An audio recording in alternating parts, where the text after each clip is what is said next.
Night Baseball is presented by Verizon.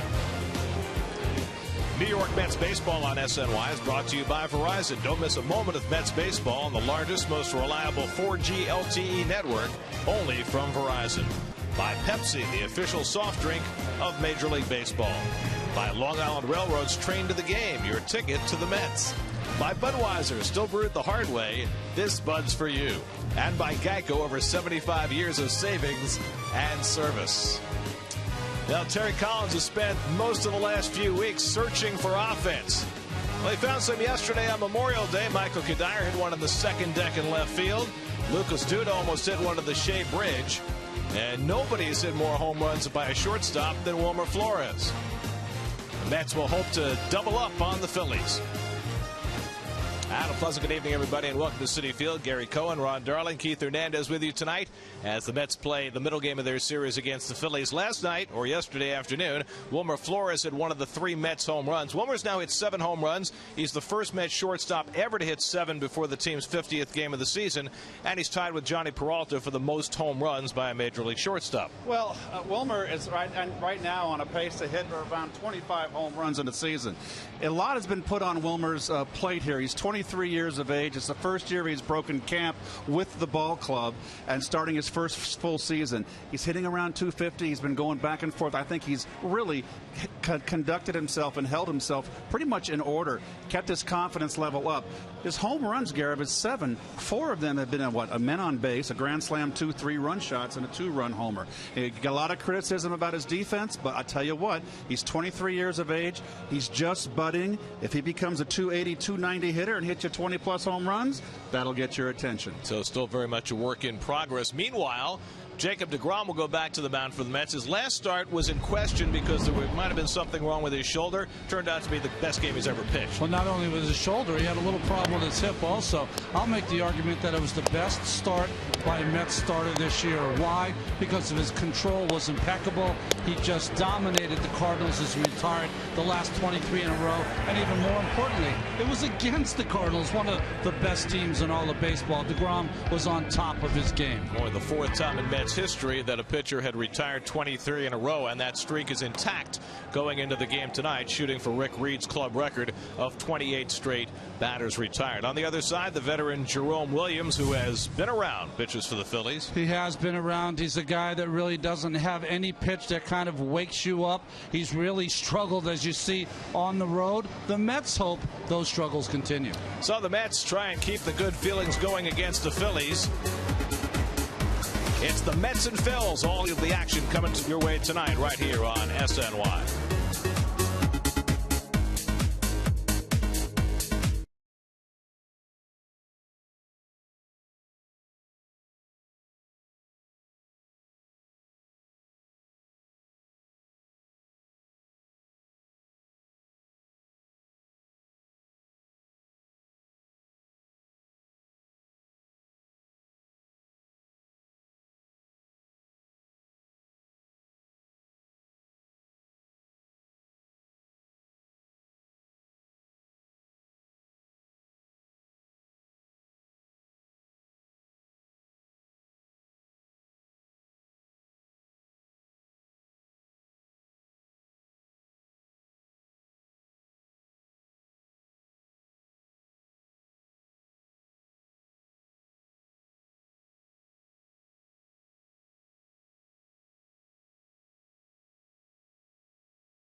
Fan-to-fan ticket marketplace of the New York Mets.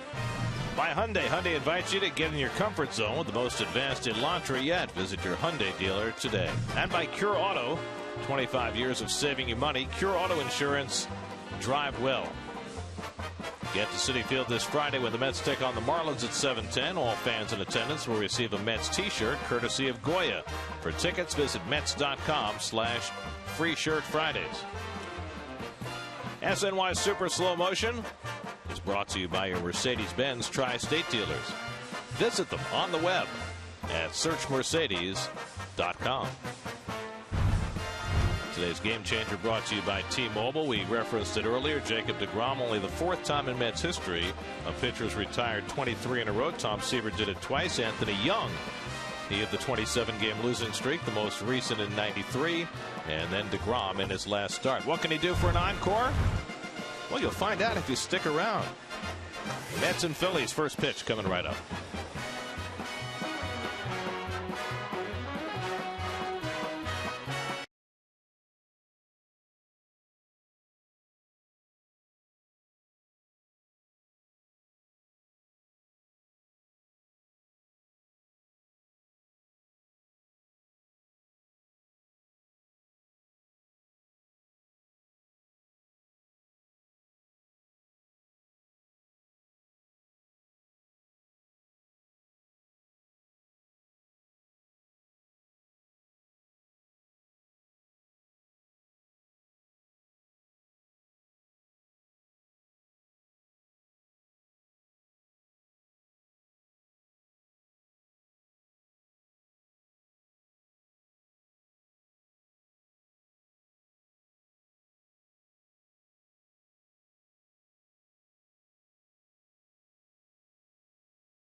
Daniel Murphy at second. There's the star of the game yesterday. Jacob DeGrom's first pitch of the night is a strike to Ben Rivera. Eric Campbell, of course, at third base tonight. Cuddyer out in the left. This has been a pretty steady outfield here. Lagares in center. And we're trying, and oh, there's Granderson. I knew he was somewhere. And Plawecki's behind the plate. He's just going to have to get faster. 24th start for Plawecki behind the plate. And the 10th for DeGrom, who's ahead on Rivera 0-2. Boy, he is throwing hard tonight. Those Jeep numbers, you know them, folks. 5-4 in the year, but 10-4 in 16 starts here at Citi Field in his young career. Allowed just one hit. The only base runner he allowed in 8 innings in his last start against the Cardinals. That hit came in the first inning off the bat of Matt Carpenter. And after that, DeGrom not only got the right-hand hitters out, but more importantly the left-hand hitters, because that had been the concern for Jacob earlier in the year, is that he was struggling against the lefties. But they're now under 300 against him this year. He's a little up with his fastball right now, even though Rivera is flailing at it. You know, he's up, Keith, but he's throwing 97 miles an hour. You know, you don't usually see him that high, or I don't. I got to think that up and in fastball, they tried to come in that time, didn't get it there. It's going to tie him up. Bounce something on Rivera 0-2. That away. Rivera 1 for 5 yesterday, hitting .260 for the year. Freddie Galvis and Chase Utley to follow. Phillies had been doing better. They had won 8 games in an 11-game stretch, but now they've dropped their last 2. Pops him inside with a slider, 2-2. Really, Ronnie, the last start for DeGrom was the best I've ever seen him throw. That's Had saying a really something. wicked brick and stuff. Well, arguably, it was one of the most dominant games in Mets history. Only 3 other times have the Mets ever had a game pitched where a pitcher went at least 8 innings and allowed only 1 base runner. Tom Seaver did it once. John Neese did it once. And Matt Harvey did it 2 years ago against the White Sox. It was an historically splendid outing.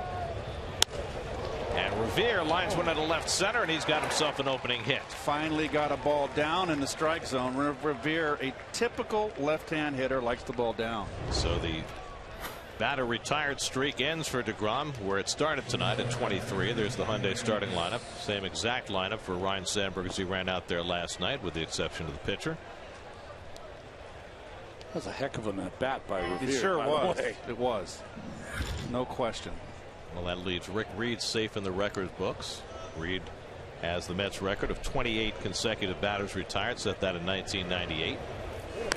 I didn't get to see Rick Reed pitch, but a lot of you guys say he was like Maddox light. That's exactly what Todd Pratt, his catcher, called him. Maddox. Poor man's Greg Maddox. There you go. That's the term he used. Freddie Galvis 2 for 4 last night, and he takes low and inside. Rick Reed threw a lot like Andy for our team, Rick Anderson. Oh, okay. He threw a lot like him, but better, much better, a little more velocity, a lot more velocity, but the same kind of stuff, Ron.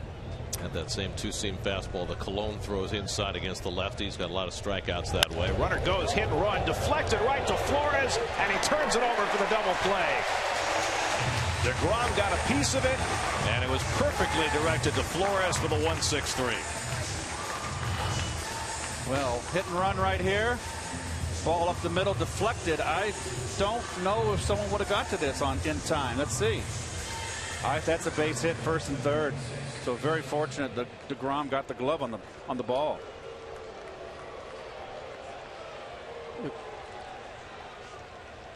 I found it very interesting. After Galvis slid in here, kind of spiked Flores and kind of asked him if he was all right.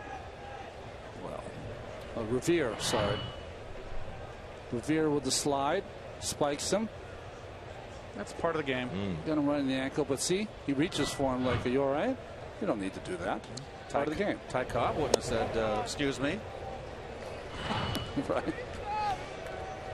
What happens? He slides through the bag, so his foot goes over, catches him right on the shin, ankle. Chase Utley 2 for 3 yesterday, and DeGrom falls behind him 2-0.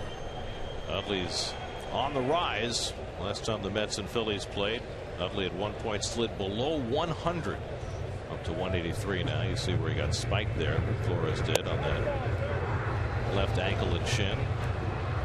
3-0 now to Utley. It left a mark.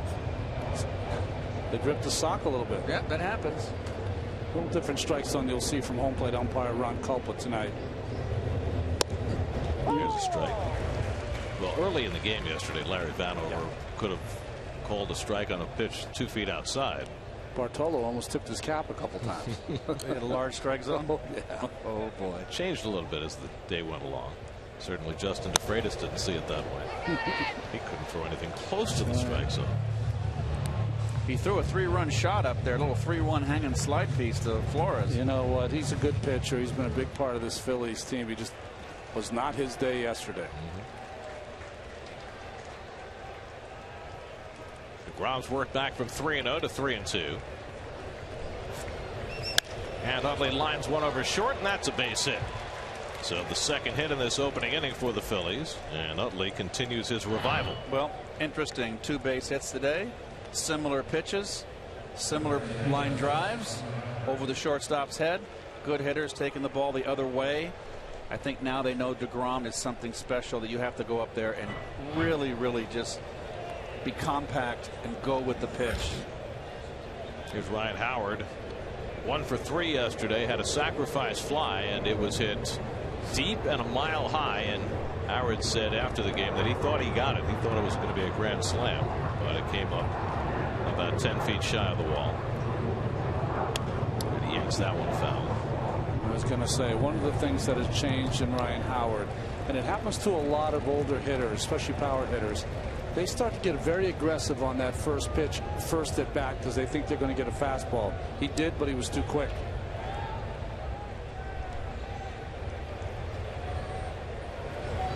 And curveball swung and missed, 0-2. Well, getting a good down tilt run on his breaking ball. Yes, he is. Plawecki's got some painted fingernails, doesn't he? You could see those from the moon. Forget about 60 feet 6 inches. Neon yellow. Read tarot cards with those. Howard pulls one into the shift. Campbell from the right side throws it out. Eric Campbell overlapped to the right side about 50 feet into the outfield. That, folks, is a 5-3 putout. Got to change the way they score those things. I think so. So the Mets will face Jerome Williams in the bottom of the first with no score when we come back.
Curtis Granderson striding plateward, wearing Babe Ruth's number.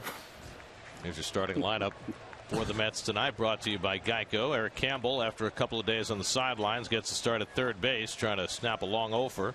Kevin Plawecki also sat the last 2 days. He's back in there as well.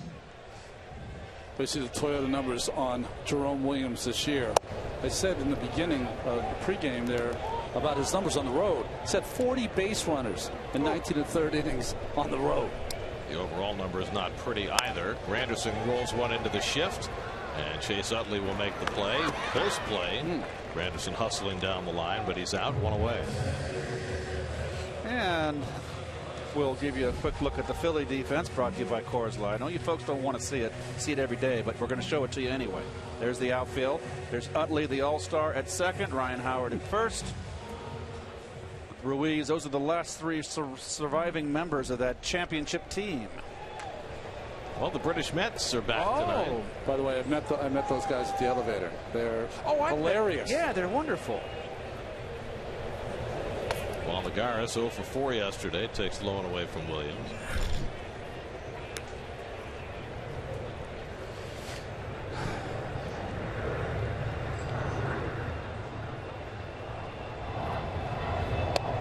Lagares' numbers have suffered ever since he made that diving catch and bruised his right side in so doing. Is that almost 3 weeks ago now?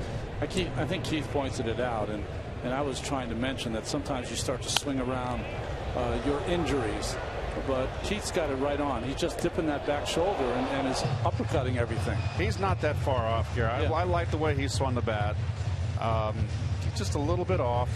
It's not anything major. It'll come around. Do you think the injury is a consideration at this point, or you think he's just gotten in some bad habits? That I don't know, but I know one thing. When you have an injury, Gare, I think I would focus on making contact as one swing, getting the heck out of that box. Did that make sense to you? Sure. Yeah, a little more focus on, okay, I'm a little bit sore here. I better make my swing count. Yeah. So I'm looking for, obviously I'm looking for dead red. If I get it, I'm going to cover it, hopefully. It's jammed and fouls off the fastball. Lucas Duda waiting on deck. Jerome Williams has started his career as a first-round draft pick of the Giants back in 1999, now with his 7th major league team.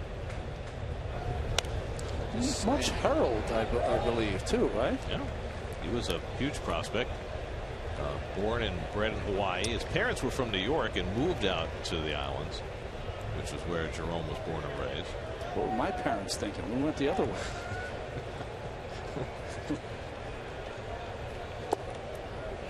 He's one of 38 players that have played in the major leagues that were born in Hawaii. By the way, wearing that pink glove in honor of his mom, who passed away a few years ago. He used to wear a puka shell necklace in her honor till it disintegrated. And Lagares works out a walk. That's quite a turn at bat. 9 pitches, and Lagares draws just his 8th walk of the season. It's a lot of what we saw in spring training from Juan, didn't we? When he was leading off, is working that count and working some walks. So 1 out and 1 on. Now Lucas Duda, who hit a bomb of a home run into the seats in front of the Shea Bridge yesterday. They overlapped the third baseman Franco between Howard and Utley, much where Eric Campbell was playing. So that could be a 5-3 on your scorebook again, Gare. Not playing as deep as Campbell was against Howard, because here there's man on and the double plays in order. I know it doesn't mean a lot, but Duda's batting practice was like McGuire-like. 8 straight home runs at one point.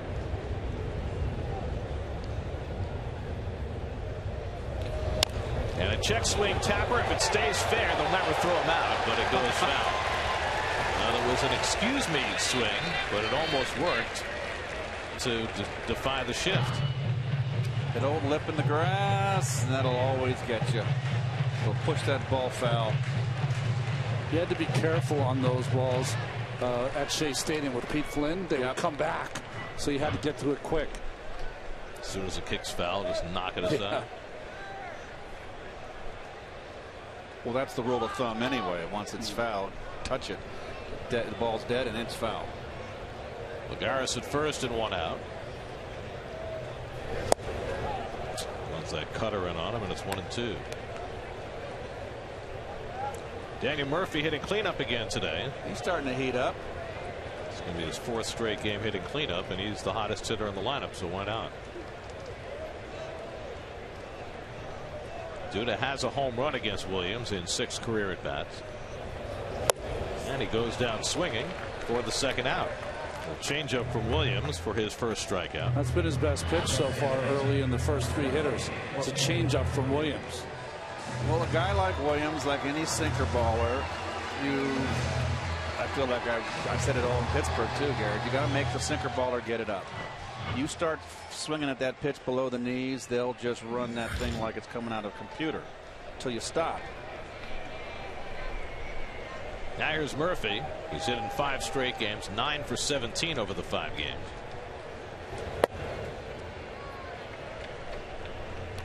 Williams at this point in his career is better against lefties than he is righties.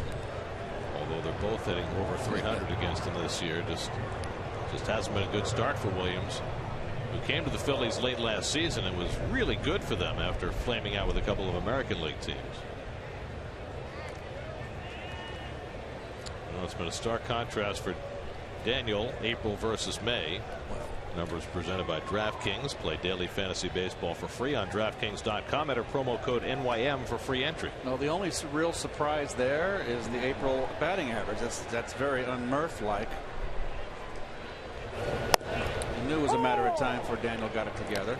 Remember, he missed a lot of spring training. So Michael Cuddyer waiting on deck, hitting 5th in the order tonight. Mets have been dominating the Phillies the last 2 years. 18-5 in the last 23 games between these teams. And Murphy pops one up along the line. In comes Rivera, and that retires the side. So a walk and one left. DeGrom back to the mound for the second with no score.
At Citi Field, and they've been better on the road. Not this year.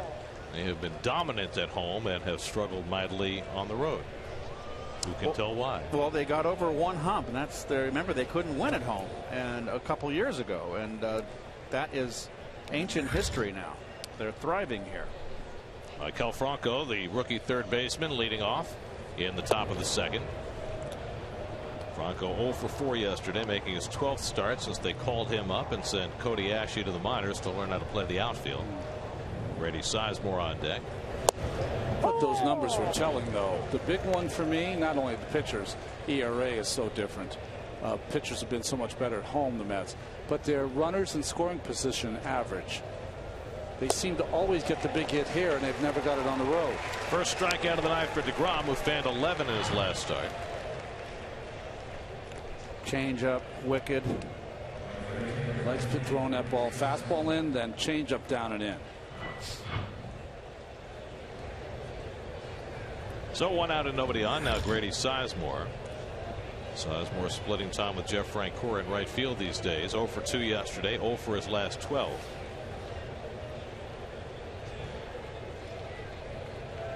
Here's Frenchie. Had a couple of bats last night on a double switch.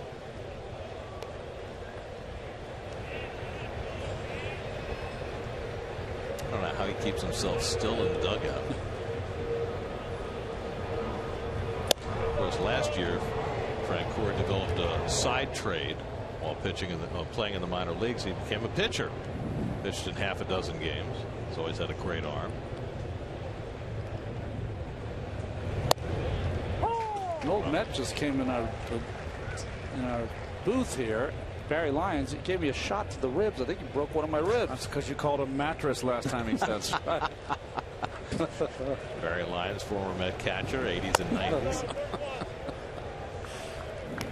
3-1 now to Sizemore. He's still down in Mississippi? He's down in Mississippi, but he just is going to coach this summer a college baseball league, summer baseball league in Bristol, Connecticut. Oh. Yeah. So he's going to be around. Baby's first foul ball. No, don't eat it. You're supposed to hit it. You're getting an order. Gerbers. With Horside. Swing and a miss. He got him with a changeup. DeGrom strikes out Sizemore. That's back-to-back Ks now for DeGrom. Good change, good sinking change, and it looks like when there's the grip, the circle run. Yeah, circle change. But you can tell how big his hands are. You can barely see the baseball once he gets those fingers around it. Turns it over a little bit. The speed differential gets Sizemore. That's got to be an advantage, right? When you get that ball deeper in your hand. Huge. Well, you know what's interesting is that guys who have smaller hands, Gary, will tend to have the ball a little deeper in their hands because they need to slow the ball down. Those guys who have big hands, they hold it out in their hands and kind of just with their fingertips hold it really lightly, almost like you could knock the ball out of their fingers. And why would you rather do that rather than hold it deeper and maybe take even more speed? When you hold it deep, you will definitely have a speed differential, but it won't move as much. If you hold it on your fingertips, you almost can take it out. You can have more fingers on it, and you can turn it and manipulate it and move it. And he has that right in there on the ends of his fingertips, and almost all the Mets use it with two seams. That's how they throw their grip. Most guys are taught this way, four seams. The Mets are taught this way by Dan Worthen. He believes in that kind of grip for the changeup. And beauties by DeGrom. And you get more movement because it's more like throwing a two-seam fastball. Exactly. It's just you're getting more of that down away from the left-handed hitter. Aaron Harang, who pitches for this Philadelphia team, he said that he picked up his changeup from Dan Worthen in the short time he wore a Met uniform. DeGrom strikes out the side in the second inning as Odubel Herrera goes down. So DeGrom just getting started. No score in the second.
...2015 Esurance MLB All-Star Game ballot at Mets.com. Voting is exclusively online and available on your computer, tablet, and smartphone. Vote at Mets.com now.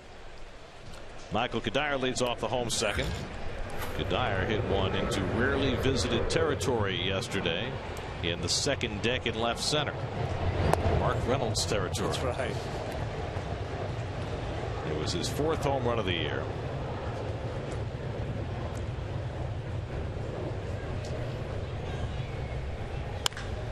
He hit it batting 5th in the order yesterday. First time all year he had hit 5th, so of course he's back in the 5-hole tonight. He's doing a drill before the game with Kevin Long where they were working off a tee. And he's done it with Curtis Granderson before where they work on off a tee from home plate hitting the ball out of the ballpark. I've never seen it done before. Hitting off a tee, out of the ballpark. Out of the ballpark. And how do you generate enough power? He was doing it easily to right field too. Wow. You got to swing awfully hard, don't you? Yeah, no, it's like Happy Gilmore's swing. Complete with hockey stick. Williams deflects it out to Utley. And now each pitcher's had a deflection resulting in an out. That's a 1-4-3 for the first out of the second. So the double play by the Mets was a 1-6-6-3 and this a 1-4-3. I guess that was more of a question. Is that correct? Sounded rhetorical. Yeah. I didn't mean it to sound like that because I wasn't sure.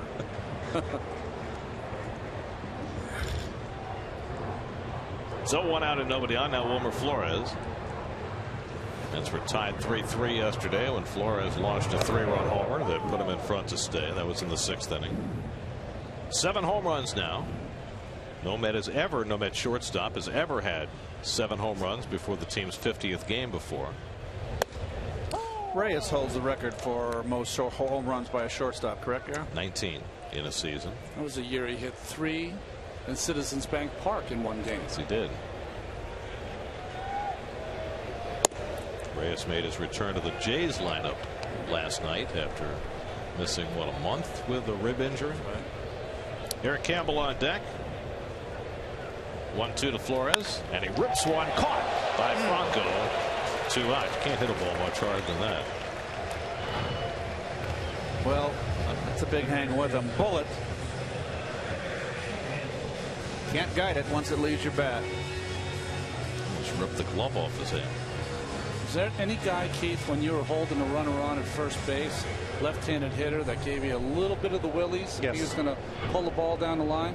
Former Met John Milner was one of them. He hit those wicked top spin ground balls. He was a dead pull hitter. Stargell, of course.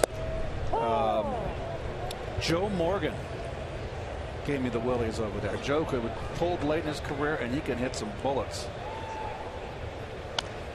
Campbell fouls one off his leg. It's been a real slog for Eric. 0 for his last 20 over the last 2 days. First Ruben Tejada, then Danny Muno played third base. It is a day-by-day consideration right now for Terry Collins, who said he's got to think long and hard every day about who to play at third. Well, he's in the lineup because Terry Collins said before the game, he said right-handers are hitting Williams well. That's why Campbell's in the lineup. Well, so are lefties. 323 right-handers, 307 lefties.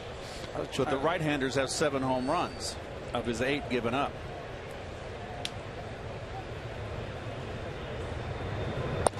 And he takes strike 3 call. Got him looking at the cutter. Second strikeout for Williams, and the Mets are down 1-2-3 in the second. Still no score.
behind them, but then really got rolling in the second by striking out the side. He'll get 8, 9, and 1 in the Phillies batting order in the third in a scoreless game. Carlos Ruiz will start things off. Ruiz 0 for 4 in the game yesterday, hitting at .243. Well, today was a day of great consternation in the world of the Philadelphia Phillies. A firestorm, which I guess you could say reached a conflagration, developed in Philadelphia in the wake of remarks made by the Philly GM Ruben Amaro. I think it's probably not a stretch to say that while New York fans are passionate and Boston fans are passionate, Philly fans have a different level of passion, which borders on anger, and they have for a long time. And what happened today only fanned the flames. Breaking ball misses low, 1-2. What happened was that Amaro was being interviewed by Jim Salisbury, who writes for CSN Philadelphia, terrific sports writer, great credibility. And the subject was that Philly fans are getting impatient because their team is older, they're obviously not playing particularly well, and that a lot of the fans might like to see their top prospects come up. As Ruiz is caught looking on the slider. 4th strikeout for DeGrom. In a row. So 1 out and nobody on, and the pitcher Williams coming up. And in response to that, what Amaro said, and it was a long quote, but I'll read you the key lines. He said about the fans, they don't understand the game. Then he also said they, and I can't say the word, B word, and complain. Those were the money quotes. Yeah. Needless to say, the Philly fans, who already, I think, had something of a negative view of the Philly front office, the way they've allowed this older team to sink into the sunset after their glory years, they've lost their mind. And Ruben, to his credit, has spent most of the day trying to put out the fire and went on a number of radio shows, and at one point only kind of made it worse by saying that not all of the fans don't understand the game, only some of them. As Williams strikes out, that's 5 in a row now for DeGrom. But then finally he met with reporters today. He said, I used my words incorrectly or poorly. It's not what I meant to say. And I just wonder, is that the kind of thing that can be fatal for a general manager? Well, it's certainly not positive. It reminds me when Lee Elia was managing the Cubs, and that was far worse. He said what Cub fans don't work and only come here and drink beer and get drunk and boo my players. Right. That's far worse. And you know, I like Ruben, and you can't win that war, and he is not a very popular figure in Philadelphia. I have friends in Philly, and they are collectively very unhappy with him, and this cannot help. Even if even though he's pulling back from his statement, this is not a good thing. Well, I think what happens sometimes, and I know he spent a lot of the time, as you said, Gary, trying to kind of ward off some of the comments he made. But, you know, frustration works both ways. So, you know, the fans are frustrated with the front office of Philadelphia because they had all those great years, and now they're a little old and their younger players aren't ready to come up. But there's also, you say words occasionally because you're frustrated too, and you don't want to take it anymore, and you reach out and you lash out. And I know now he's trying to take it back. I totally understand. But that's what happens when you lose your temper. It can happen easily. Rivera bounces one down to Duda, and DeGrom has another dominating inning. He's now retired 7 in a row. We go to the bottom of the third. No score.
check in with Steve Gelbs. His report tonight is brought to you by Prism. Steve?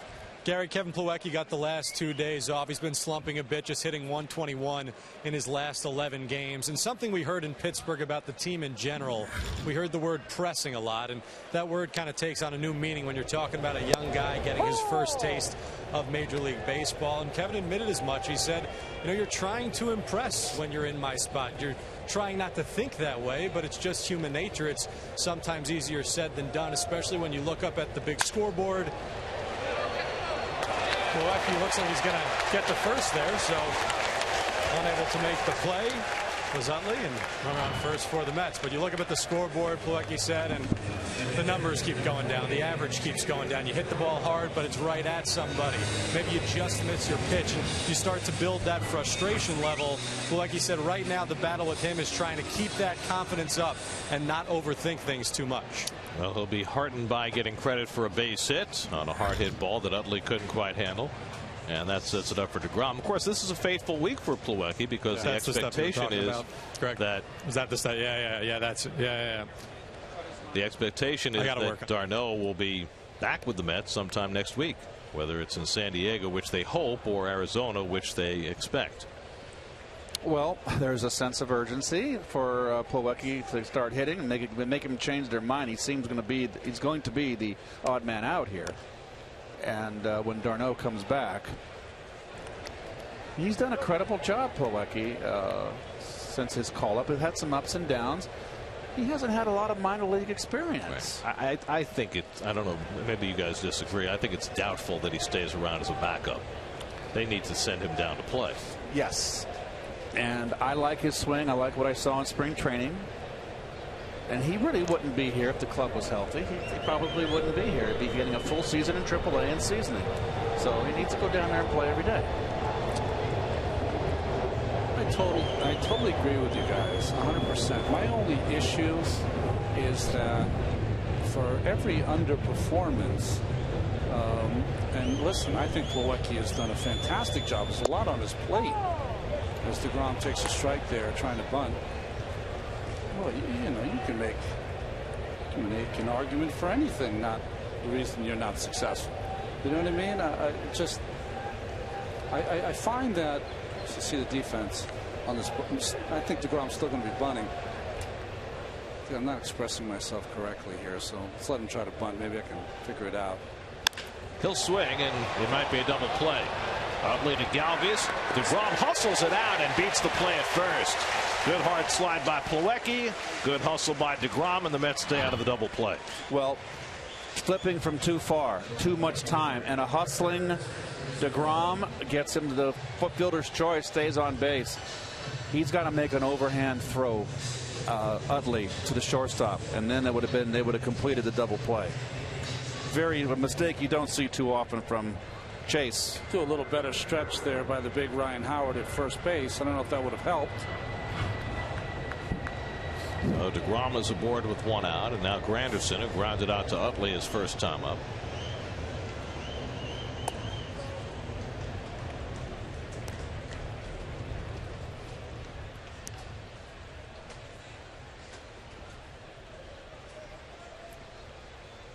Granderson 2 hits in yesterday's game, both to right field. He's been pulling a lot more recently.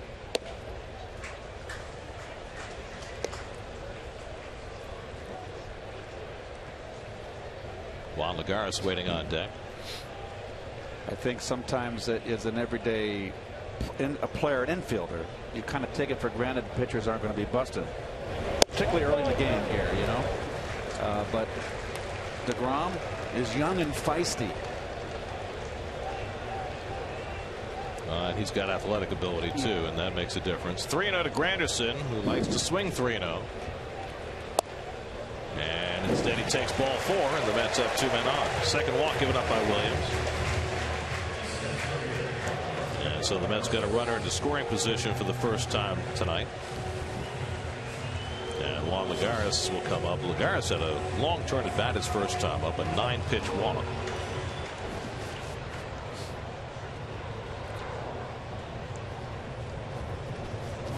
DeGrom and Granderson, the base runners. 33-year-old Jerome Williams who has had to resurrect his career on multiple occasions.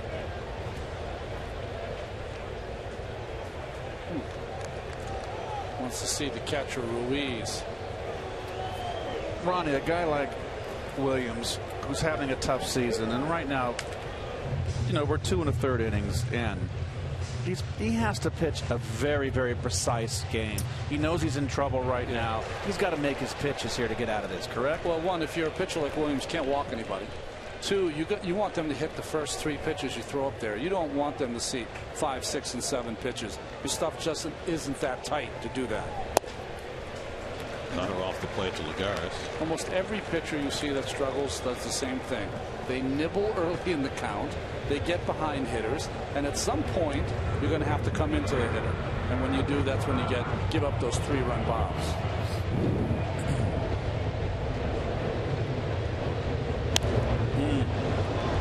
Remember the first at bat that Lagares drew a walk, a very fine at bat. He pounded him inside with the hard sinker, and now this at bat, 2 straight breaking balls away. So all the little things you look for when you're home watching the game, how a pitcher attacks a hitter differently every at bat. And the sinker ball is what he should throw because he wants the ball on the ground.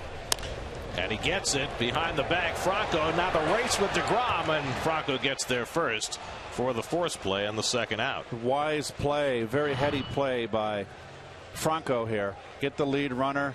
You're not going to turn 2. He's playing back.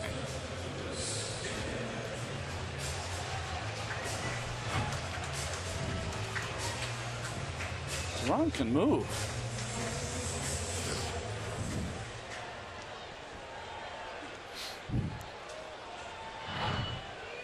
You know what it is that DeGrom knows how to play. So he knows how to take a secondary lead. He knows nice slide, how to get a good jump.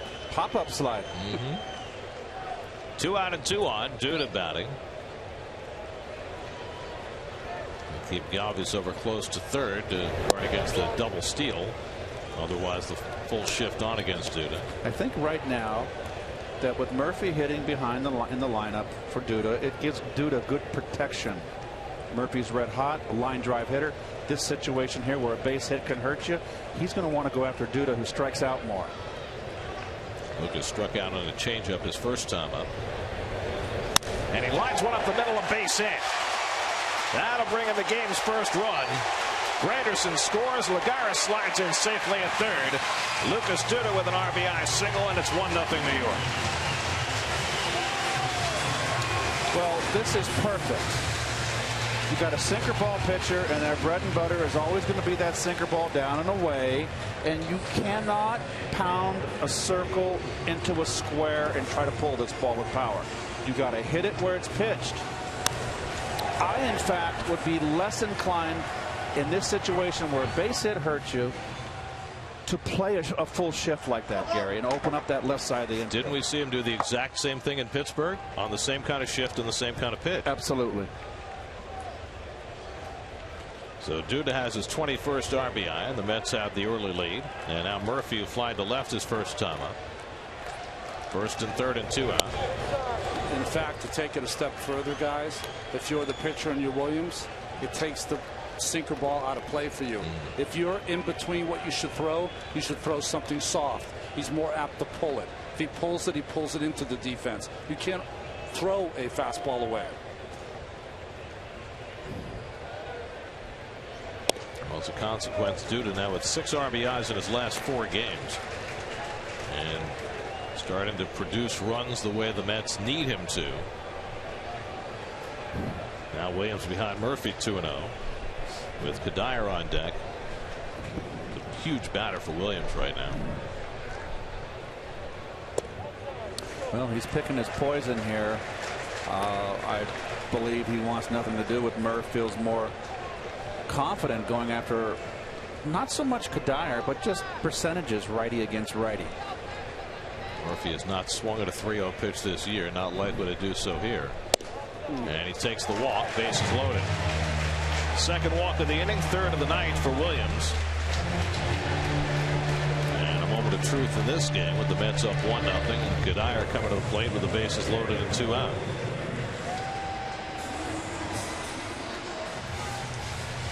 Michael hit one off the glove of Williams that deflected to Utley, and he threw him out his first time up.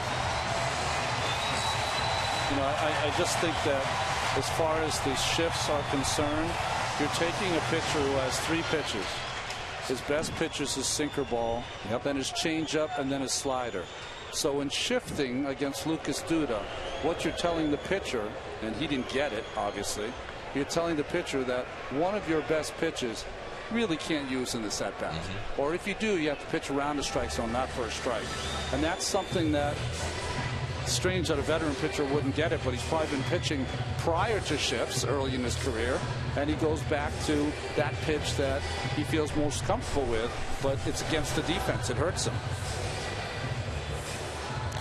Pitching coach Bob McClure out there having a word with Jerome Williams.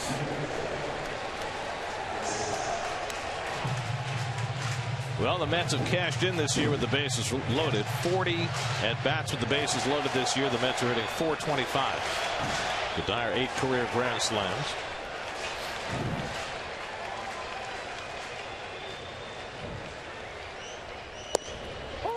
And he takes that cutter on the corner, 0-1.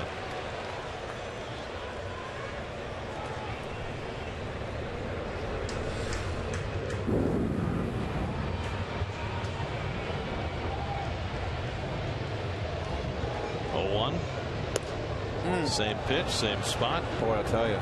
0-2. Good slider, and then a fastball to the same spot, Ron. Knees in black, outside corner. There's nothing you can do with that pitch. Sit there and go, okay. Can you do it again? When your ERA is over 5, you can't do it. 3 in a row. Lined over third, base hit. Lagares is in. Duda chugging home. It's a 2-run hit for Cuddyer, who overruns first base, thinking that Murph was going to advance, but he hustles on back. Cuddyer drives in a pair, and the Mets have a 3-0 lead. Tried to come in after 2 pitches away. Does get it in, but it's up, and Cuddyer. Now, normally you'd say, okay, it's good to go up and in, but Cuddyer's a high ball hitter. Pitchers sometimes outthink themselves. He threw 2 perfect pitches away. If you're going to waste the pitch there, you throw it off the plate, something he can't swing at, then go back to your money pitch away. He never got there because it caught too much of the plate.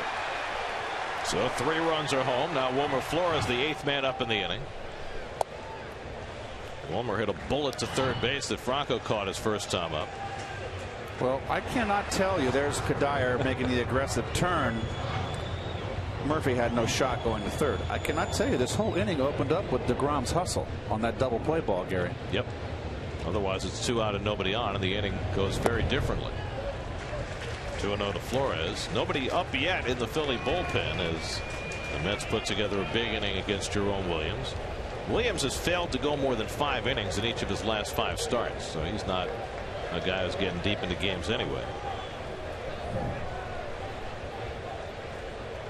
2-0 to Flores. And he lays off the fastball. 3-0. Well, here's what opens up the whole inning. Should be a double play, particularly with a pitcher, but DeGrom hustling equals 3 runs. Plawecki some credit too for a hard slide at second that disrupted Galvis just enough. Flores swinging 3-0. Got a little quick, a little over anxious. All of his 23 years of age showing there. You want to look at something for something middle in when you get a 3-0 hit sign. Murphy at second, Cuddyer at first with 2 out with 3 runs home in the inning.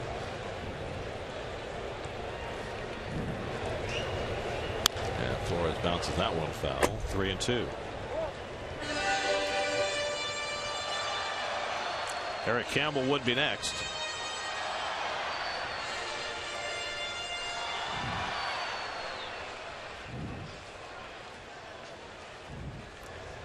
It'll be an automatic start for Murphy at second and Cuddyer at first.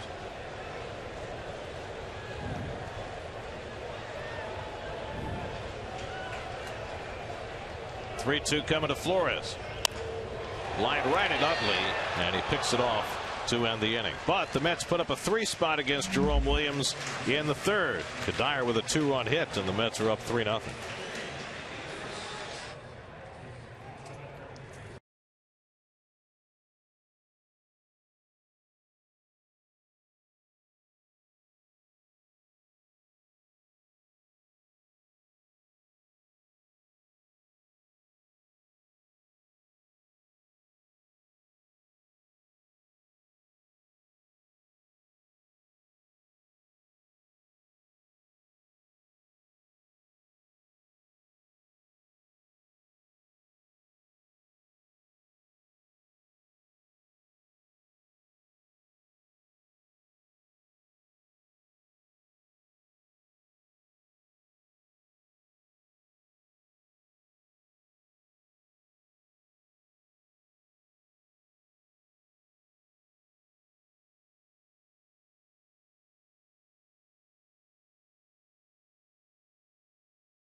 That was quick. Whoa. No thought put into it at all. You want me to be like Al? No. Freddie Galvis leads off in the fourth. Jacob DeGrom pitching with the lead for the first time tonight. Galvis hit one off DeGrom's glove for a 1-6-3 double play and a hit and run play in the first inning. It short circuited what could have been a good inning for the Phils. Galvis 3 for 3 against DeGrom, first time he faced him.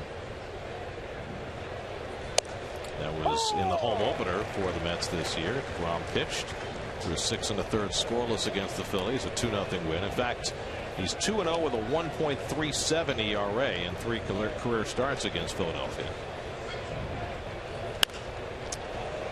Guys, how many times do you see a pitcher with a dirty uniform? You don't get that very often, right? That's a big part of that inning. He's a player. He is. Nice to see. On the outside corner, and he gets Galvis. 97 on the black for his 6th strikeout of the night. Did you see Plawecki sit outside? This is vintage, like 1992 Braves. Eddie Perez. Right? I mean, his whole body is outside that strike zone, and he gets the call. Galvis had a gripe there. Yes, he did. So now Utley with a base hit to left field his first time up. Utley is now hitting .348 against the Mets this year, .158 against everybody else. I know that'll come as a big shock. It's a call strike. And some barking from the Phillies dugout. Uh-oh. Ron Culpa apparently has had enough. Here comes Rhino. This is Rabbits. I'm talking to him. Rabbits. I'm talking to him. Okay. What happens a lot of times is people are screaming from the bench, and the home plate umpire has just had enough. He screams over there, and Ryan Sandberg came out to kind of calm it down. Little rabbit ears.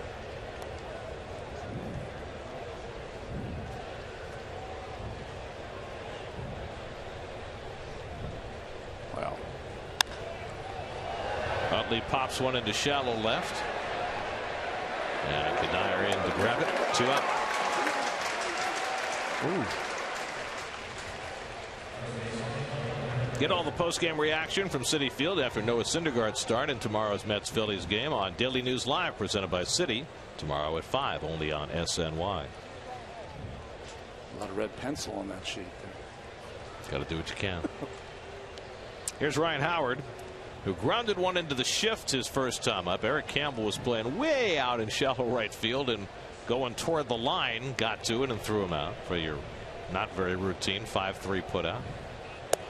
What do you suggest that they rectify that, just in terms of scoring, now that you got third baseman playing on the right side of the field? And there's got to be some way of uniquely scoring a play like that. Backwards 5-3. That's good. Oh, Ronnie. I like that. See, it takes a Yale guy. I am very impressed. That was awesome. That can't be that awesome. I've never even done it before. It can't be that awesome. That's a good one. There we go. See, I've been writing down right side on underneath the 5-3. But that's a great shorthand, like a call third strike is a backwards K. Now, has anyone ever tried to make a backwards 5 yet? It looks awful. Look at that, Gary. I just did it. That looks terrible. Looks terrible. It looks like a 2. 2 to 3. I know. Yeah, that's not good. Forget it. It's a terrible idea. How about V3, like in Roman numerals? Oh, that's good. Or just put an ass. Forget it. We're just mental. You know what? Let's stop it. Let's go back to the game. Oh, you're the moral compass now. That's very interesting. Mike Franco would be next. 2 out and nobody on. 1-2 coming to Howard, and the curveball fouled off. I just got the eyeballs from Gary.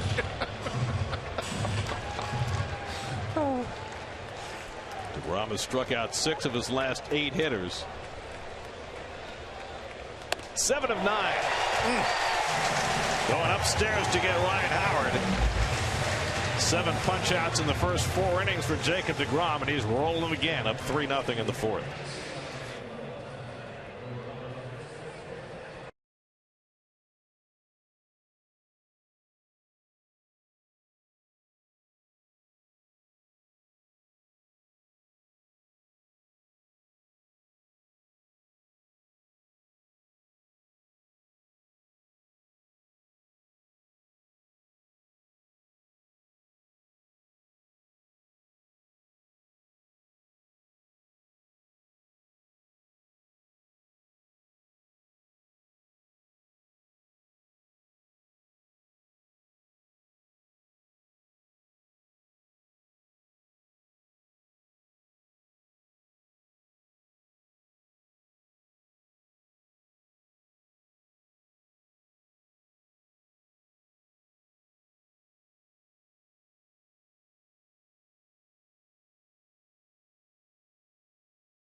Final game of this series tomorrow afternoon. Noah Syndergaard against Sean O'Sullivan. Our coverage begins at 12:30 tomorrow on SNY.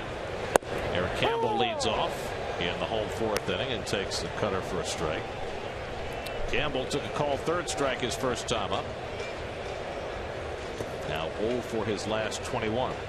Campbell, Plawecki, and DeGrom 7, 8, and 9 in the order after the Mets put up 3 runs in the third against Jerome Williams. I mentioned the itinerant nature of Williams' career. 2010 he went to Taiwan, pitched in independent leagues in 2008 and 2011. And then last year he began the season with Houston. They used him in the bullpen. They let him go. The Rangers picked him up, made 2 starts for them. They let him go. And his numbers with both those teams were terrible. 6.7 ERA in the American League. Then the Phillies picked him up and he gave them 9 good starts, which is why they brought him back for this year. 4-2, 2.83 for the Phillies coming down the stretch last season. I'll always admire those guys that you have to tear the uniform off of. You go to these remote places to just keep that dream alive. And Campbell takes ball 4. So a productive turn at bat for Campbell, and the 4th walk already given up by Williams in 3 innings plus. That can't happen with Jerome.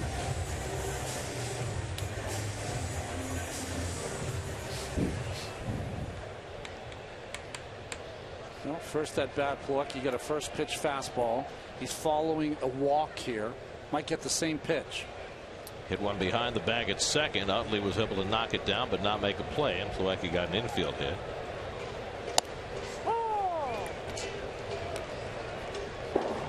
There you go.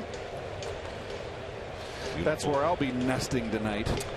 You are you're headed under the knife. I'm going to get arthroscopic surgery on my shoulder, right shoulder tomorrow with Dr. Alchek. Hit toward the middle, base hit. Just beyond the reach of Galvis. Plawecki just hit it too hard. So Plawecki is 2 for 2, and the Mets have 2 men on to start the 4th. Bullets up the middle. Baseball, an interesting thing. Plawecki gets a couple days off, recharges batteries. Darno was on his way to come back. A couple of base hits. Clear the head, get away from it a couple days.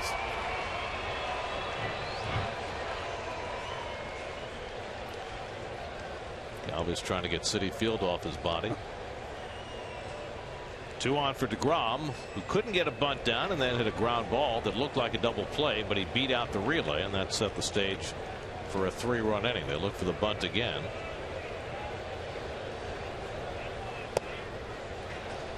Well, this was one of the things that was one of my pet peeves, particularly when it was late in the season or middle of the season, hot, and a pitcher couldn't throw a strike on a bunt situation. You're charging. It just drove me crazy. Although he's such a threat, DeGrom might be swinging here. He's got Howard charging from first base. Bunt, fair ball. Ruiz goes to third, and this time they'll get the double play. DeGrom couldn't push it away from home plate, and the Phillies turn the 2-5-4 double play. Easily running. Well, watch Jacob. He waits to see if it's fair or foul, and that cost him. He would have been out anyway. But right. Not even Flash would have beat that one out. Franco's got a really strong arm too. So that leaves Plawecki at second with 2 out. And here's Granderson, who walked and scored in the third, 0 for 1 on the night.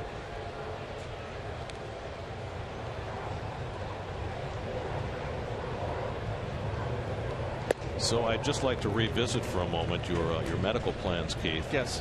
If you're getting in-season surgery, you must be in a lot of pain. I am.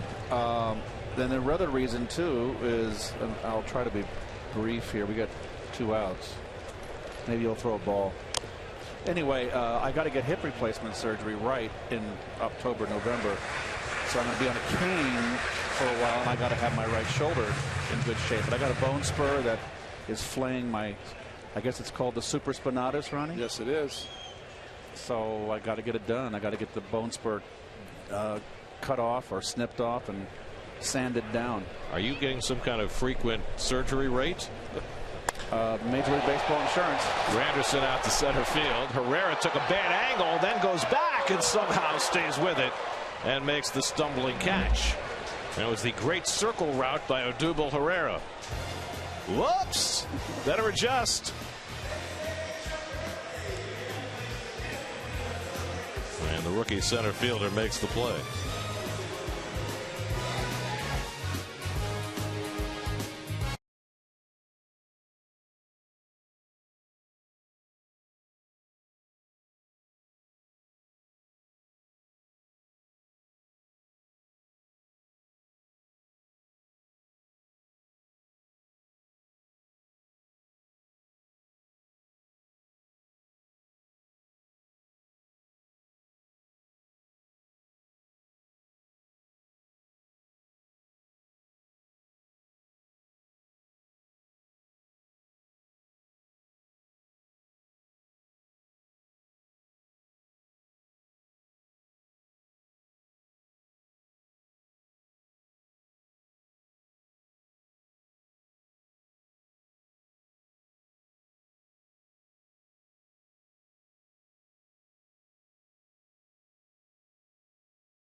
Brought to you by your Mercedes-Benz Tri-State dealers.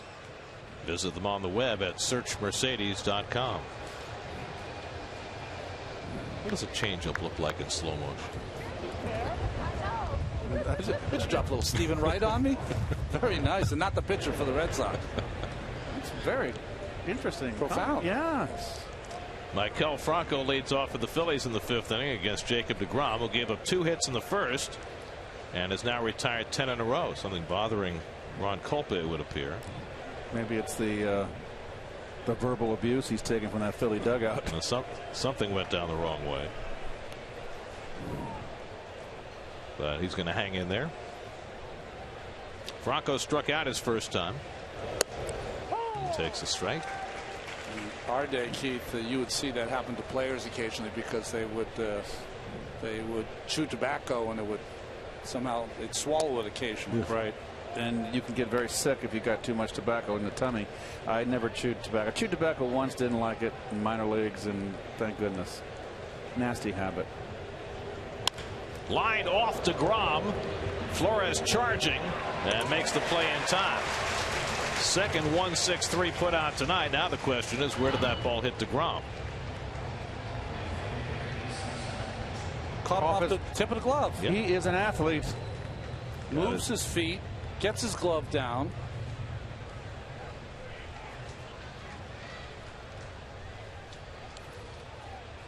Very athletic.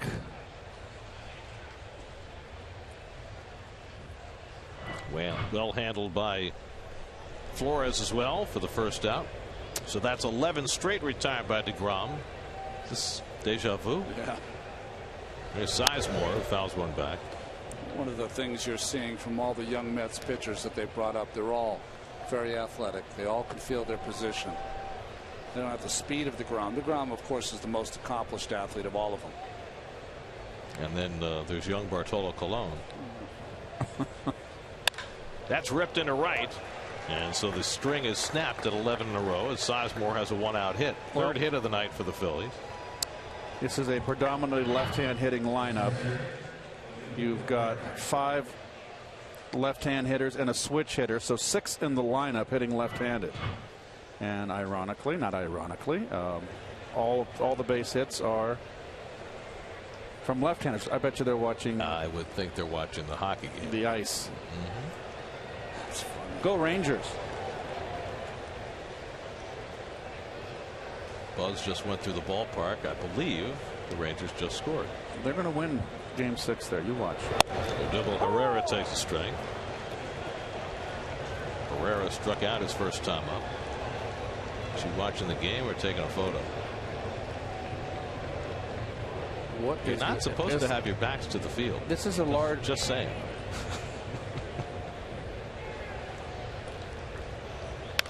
Herrera hits one slowly.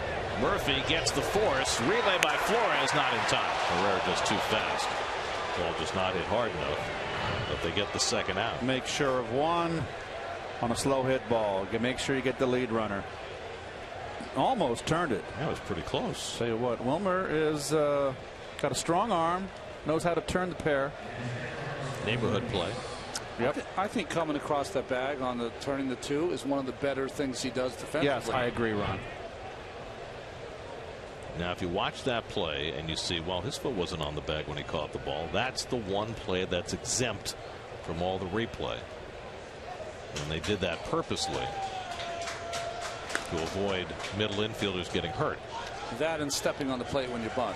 No. We found that out yesterday.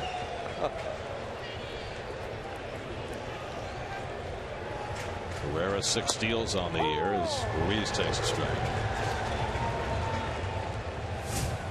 Well, since June 21st of last year, when DeGrom really kicked it in gear, he's got the best earned run average of any starter in the National League. That's big league. Top five pitchers in the league right there. Some fine company. And here at Citi Field, nearly impeccable.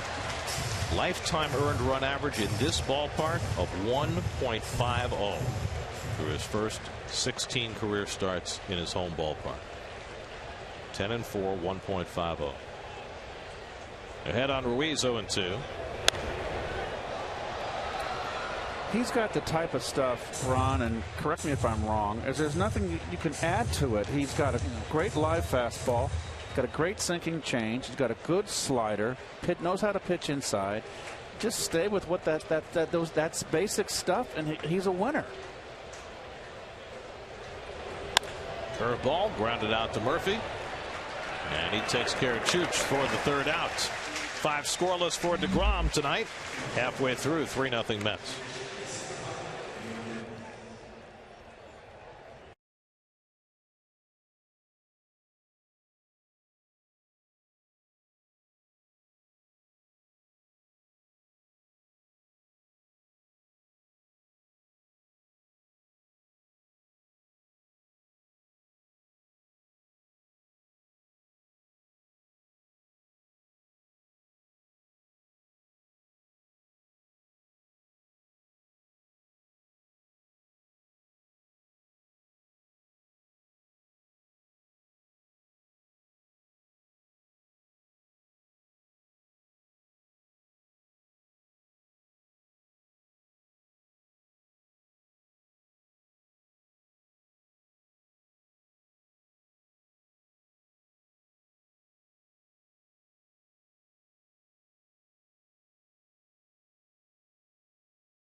goes back to the mound for the Mets. And Sean O'Sullivan, who's been up and down from the minor leagues, will get the start for the Phils. And the Mets have a day off Thursday before the Marlins come in for the weekend. Matt Harvey makes a start Friday night. Juan Lagares leads off in the home fifth against Jerome Williams and takes a curveball for a strike. Is that the first curve he's thrown all night? Yeah, it's a good pitch. Third time around the batting order, adding another wrinkle. Some guys will sink the fastball by their grip. Duda's on deck. Williams does not. He does it with his arm angle. He drops his arm angle just enough to get the ball to sink in the right-handers. Hello. I know that's called a pacifier, but everyone has their own name for it Dinky. in your own family, right? Right. It's just precious, isn't it?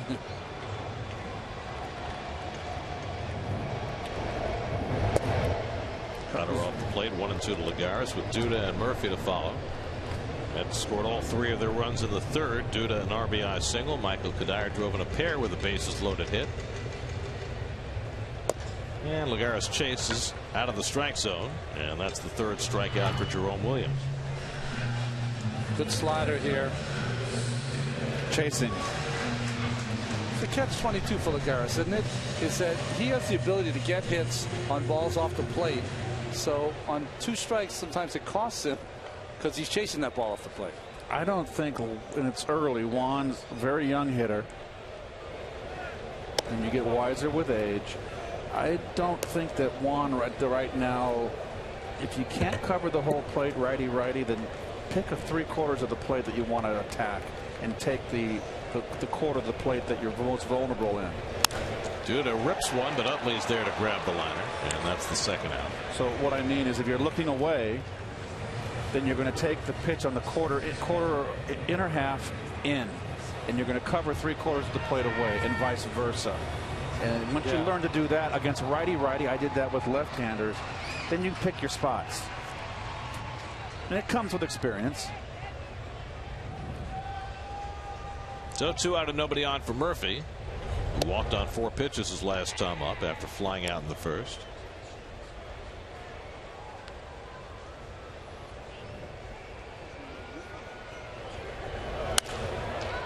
Off the mound comes up nicely for Galvis, and he throws out Murphy. It's a 1-2-3 inning for Jerome Williams.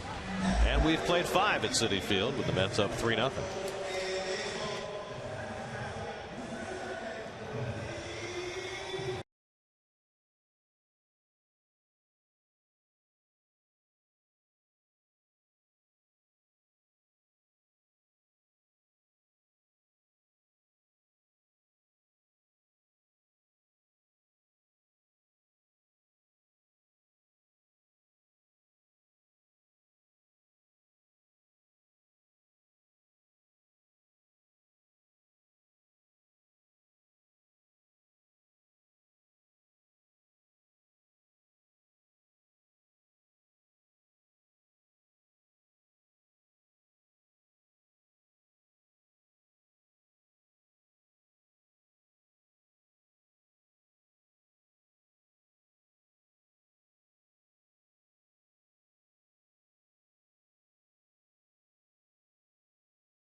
Brought to you by JetBlue. Mets got all 3 of their runs in the third inning against Jerome Williams, and he's going to bat for himself here in the sixth, which is notable as he lines a base hit, his first hit of the season after going 0 for 15.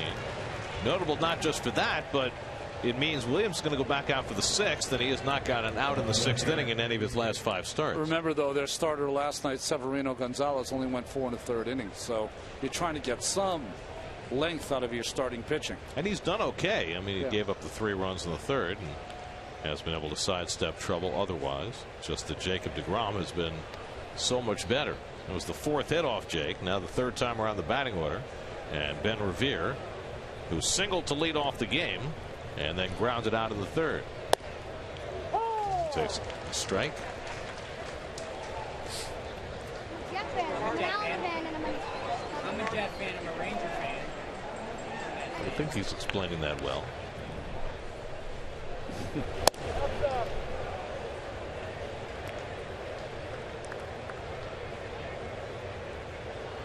Another shot at your 6th inning recap.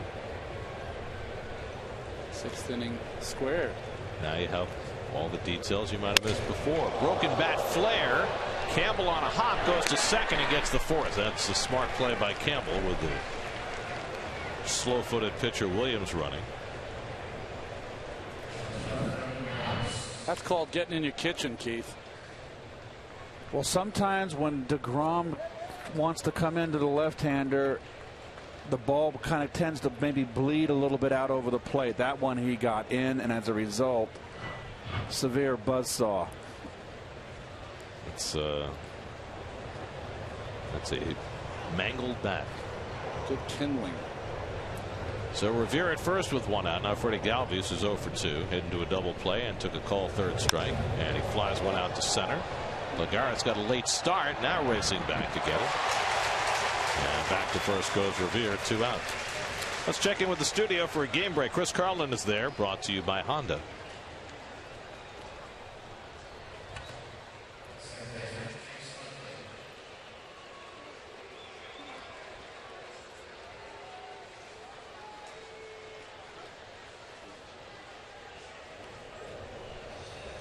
You know, the Marlins, if you count Jose Fernandez, now have 4/5 of their starting rotation on the disabled list. Cozart's out with a head injury. Alvarez is down. Lato's down with a knee injury. So really, Dan Herron's the last guy left standing. Kohler's going to pitch on Saturday. We got Herron on Friday night. I mean, Kohler's only in the rotation because Fernandez is recovering. So it's just a combination of a lot of really bad things happening for the Marlins right now. Utley takes a strike, and the latest, as Chris alluded to, Brett Butler, who had been the third base coach, removed from that job today. Reassigned to defensive outfield coach. Lenny Harris, another former Met, will take over as third base coach for Miami. He's had no traffic so far tonight. Utley takes a fastball away, and it's 1-1. Utley 1 for 2, single to left, fly to left. I'm just thinking that's like being in this booth and being in the bar stool all the time. Being the defensive outfield coach. Doesn't get any worse. Well, meanwhile, since Dan Jennings took over as manager, 2 different opposing managers have taken shots at him in their post-game press conferences, Chip Hale and Buck Showalter. So there's a lot of strange stuff going on. Utley pops up. DeGrom, 14 straight scoreless innings.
Michael Cuddyer, first pitch swinging, drills a base hit into left field, and that's how the bottom of the 6th begins. Cuddier's second hit of the night.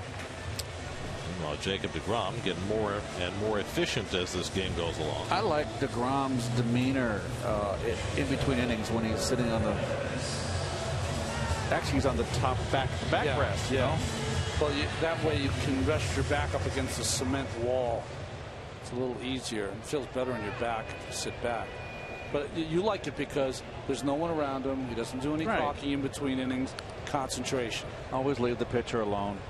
He's not a big talker in the dugout or in life, and sometimes that's the best way to go. That's right. And the most I'd do if you had a good inning and you pitched out of it, I'd give you a pat on the back and then I'd leave you alone. You know, pitcher's got to focus, stay focused.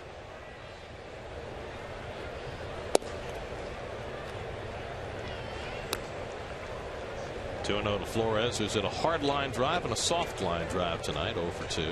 Eric Campbell on deck. That's now with 5 hits against Jerome Williams.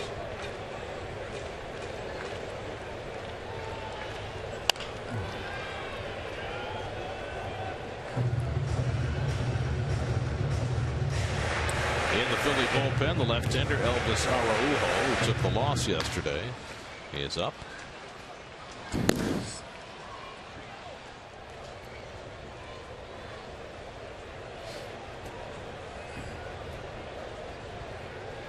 Cuddyer at first and nobody out. And it comes inside, 3-1. Elvis is in the building. It's the count he had yesterday, right, Gary, when he hit that 3-run home run off DeFreitas.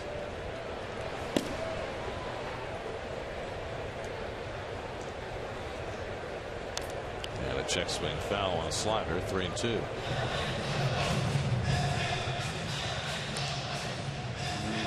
He's a pretty good player. Hall of Famer.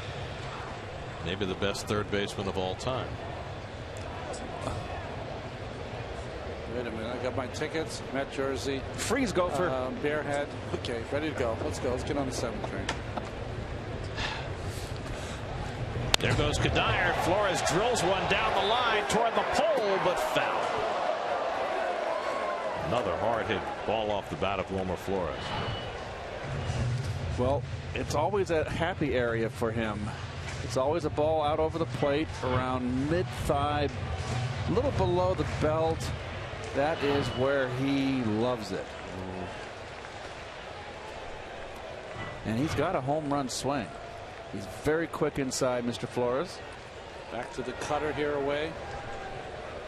Cuddyer was running. He's running again. Good cut. Flores able to reach for that and foul it off.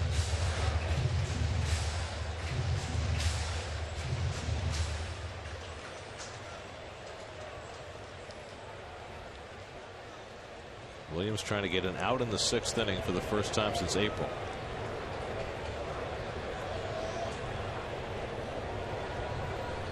Eighth pitch of the at bat coming to Flores. Cuddyer runs again, and Flores lines one right to the third baseman, and that'll be an easy double play.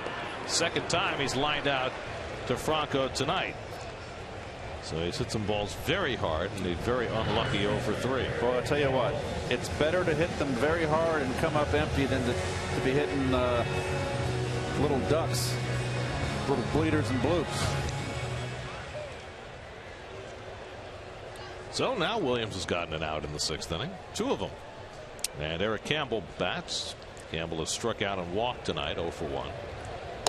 And takes a curveball for a strike. Williams has to use that pitch more in the game.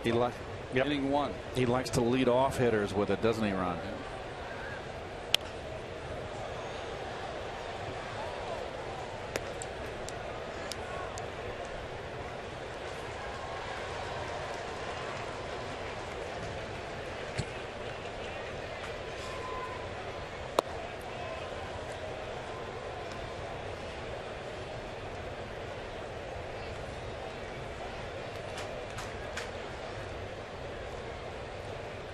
Called off the jam midstream, saying that he didn't see the sign. That's why he stopped. He didn't want to throw the incorrect pitch. Slider away. Struck him out. Strikeout number 4 for Williams. So he's gotten his way through 6 innings. A credible performance. Jacob DeGrom, on the other hand, dominated.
First player in Mets history to drive in 100 runs in a season. I know that one. Rusty Staub, 105.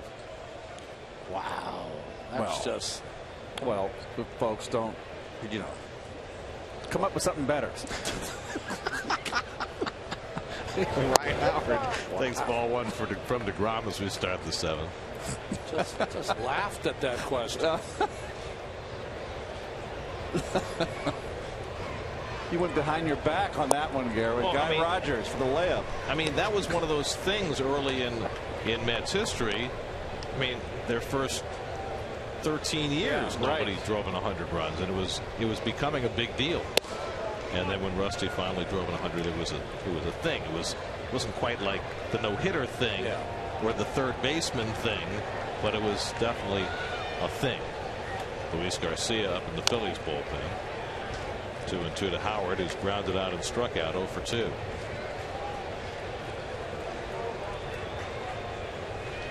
Of course, you know, there was some consternation among Met fans when they acquired Rusty Staub. They had to give up a couple of very promising young players. Mike Jorgensen and Kenny Singleton. Singleton had some very fine years in Montreal. The Expos had with the Orioles after that. And he was a local kid, too. Howard strikes out. That's number 8 for DeGrom. 1 out of the 7th. You know, Kenny grew up in Westchester, so that was kind of a big deal. You know, it's a slider that backed up, didn't break.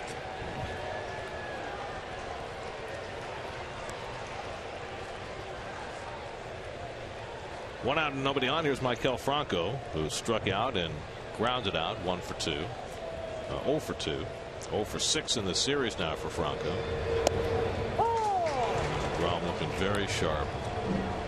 Spotting his fastball, keeping it down. Just so aggressive. I mean, remember when he had trouble with too many fastballs up in the strike zone? He was in between. He didn't know which, if he wanted to throw the ball down or up. He was alternating it, and I think he and Dan Wortham worked on it. And just be aggressive down in the strike zone. Go up occasionally, because that's not your money pitches. Money pitches, that sinking fastball. But he's been uber aggressive these last 2 starts. That's drilled to left field. Cuddyer going back and reels it in. Nice play by Cuddyer. That ball really had a lot of pop on it. 2 out. Well, one of the few hangers that DeGrom has thrown today. I think this was a hanging slider, and it was hit appropriately. Nice play. You get away with that. He knew that. Yes, sir. You get away with those once in a while. Well, DeGrom has gone 24 straight innings without allowing an extra base hit. That streak very nearly ended there.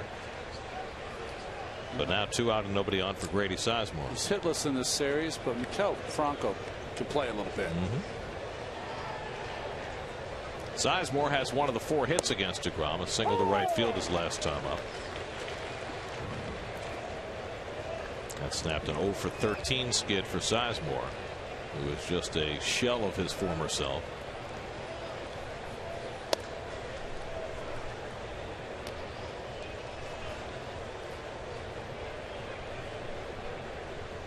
A lot of people, though, didn't think Sizemore was ever going to play again after he had microfracture surgery and made a comeback first with the Red Sox, then with the Phillies last year. He had no chance on that fastball, 1-2. Some strange ways, because of your great success early in your career, you keep getting more chances because everyone's trying to find that lightning again. A fanatic in a Mets uniform? That's a first. Oh, talk about crossbreeding. Wow. Struck him out. Number 9 for Jacob DeGrom. A scintillating inning. 7th inning stretch. Mets up 3-0.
On SNY is brought to you by Tri-State Honda. Hurry to your local Tri-Honda dealer for great deals on the 2015 models.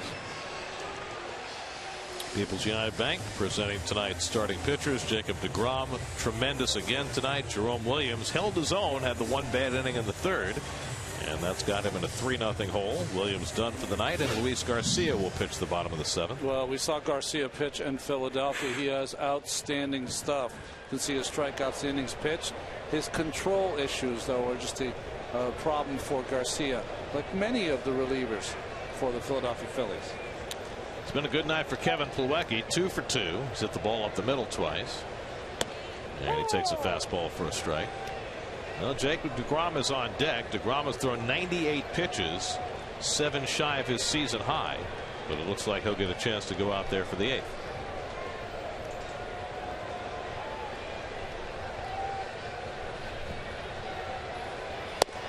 This is where I think the extra day's rest really helps.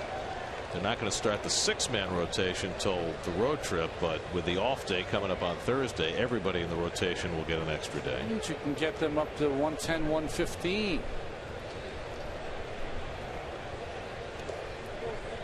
It's really a catch-22, isn't it? You're giving everybody extra days to cut down on their innings, but the fact they have an extra day allows you to give them an extra inning. Yeah, and it gives them more time to throw on the side, and you got to really monitor that so they don't overthrow. Hadn't thought about that. Right.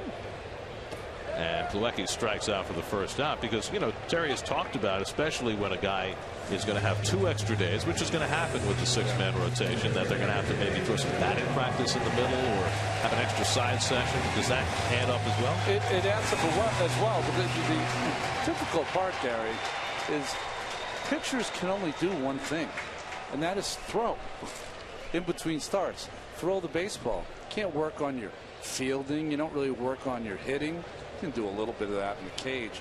But when you have all that time off, what do you want to do in your spare time? You want to throw the ball. Rivera catches DeGrom's fly ball for the second out. Well, let me ask you this. Okay. Would more running between starts be in order? No, you better. You better use that time to run more. I don't know if guys run as much as they used to. There's a lot of they have a lot of scientific different methods of.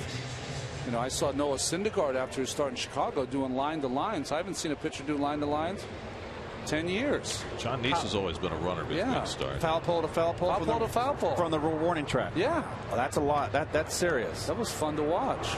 Remember when Mike Pelfrey got an early shower at Coors Field and he ran around the stadium for the rest of the night? I got an early exit in Cincinnati. 2/3 of an inning, 10 runs. Ooh. I think 6 of them earned. Straw dropped the fly ball in right field. Not that I remember, but I remember I got on the bike and I said I'm going to ride the bike till the game's done. And you did. I rode the bike till the game was done. Wow. As penance. Hope it wasn't a 14-inning game. No, it was over pretty quickly. I gave them a good start.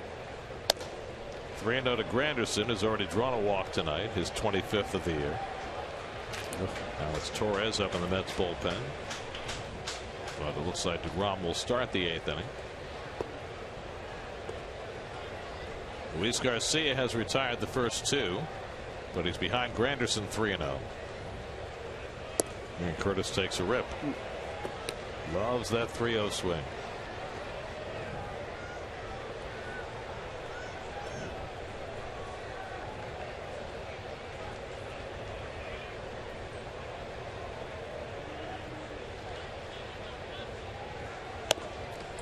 Now 3-2. I know this is almost against how you play baseball, but I love DeGrom making an out. Don't get him on the bases, just get him back in the dugout, ready to maybe get through 8 again. That would be something, wouldn't it? 15 straight scoreless innings now for Jake. And Granderson floats one to the right, and that'll fall for a base hit. So the Mets have their 6th hit of the night. A 2-out single for Granderson. He's on base for the 2nd time. Fastball, inner half, belt high. Take advantage of those. One a day keeps the doctor away. Curtis been on a gradual uphill rise in his batting average coming into the game in the 240s. Remember, he got off to the bad start. Here's Lagares, 0 for 2 in a walk tonight. 0 for 6 in this series.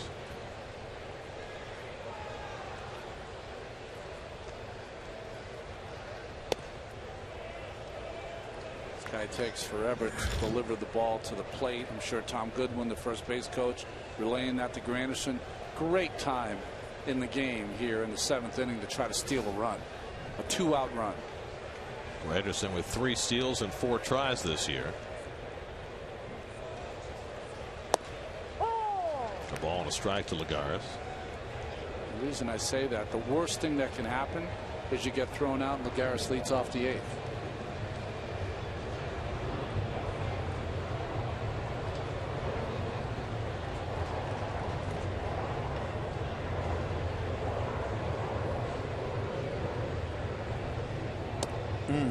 It's the slider in for a strike, 1-2. Couldn't pull the trigger there. That's what we used to call that, the curveball that stays on the inner half. And boy, if you just keep that shoulder in like Juan did, and he just didn't swing. It's called, I just didn't pull the trigger. Don't take it literally. There goes Granderson, and it goes to the backstop. Granderson will hold at second with his 4th stolen base of the year. Well, in this count, you know that the pitcher's going to throw a breaking ball. It's the perfect time to run.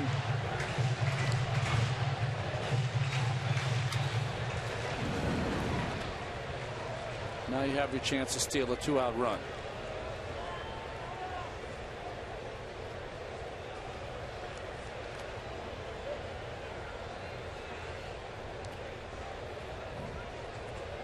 Runner in scoring position for Lagares with 2 out. And he taps one slowly. Garcia off the mound makes the play to end the inning. A hit and 1 left. Jacob DeGrom going back to the mound for the 8th, leading 3-0.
Fans will receive a Mets beach towel courtesy of Pepsi.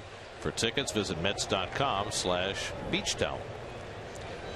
Those are the last 2 starts for Jacob DeGrom. Wow. Just phenomenal. Yes, they are. And no walks, my goodness. Odubel Herrera leads off in the 8th inning. 0 for 2 tonight. Struck out and into a fielder's choice, and he takes a slider for a strike. Rivera, Ruiz in the pitcher spot, 7, 8, and 9 for the Phillies. Rob trying to get through 8 innings for the 2nd straight start. He's never had a complete game, and he won't get one tonight. Out to left field, and Cuddyer retreating. 1 away. Let's check in with the studio. Chris Carlin has a game break. Brought to you by Ford. Chris?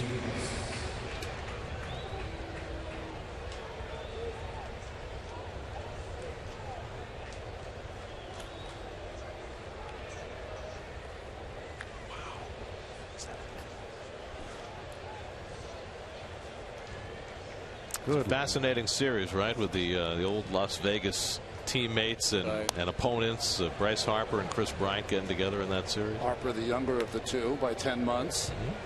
How about thinking you popped it up, breaking your bat, and then running around the bases? He hasn't played at Wrigley Field that often. Wind must be blowing out. They had a big rainstorm there earlier. They had the tarp on the field and didn't look like they were going to play. 17 home runs. Boys, Harper been like MVP numbers. Yeah. Yep. He has been the reason why that Nationals team, he's gotten big home runs.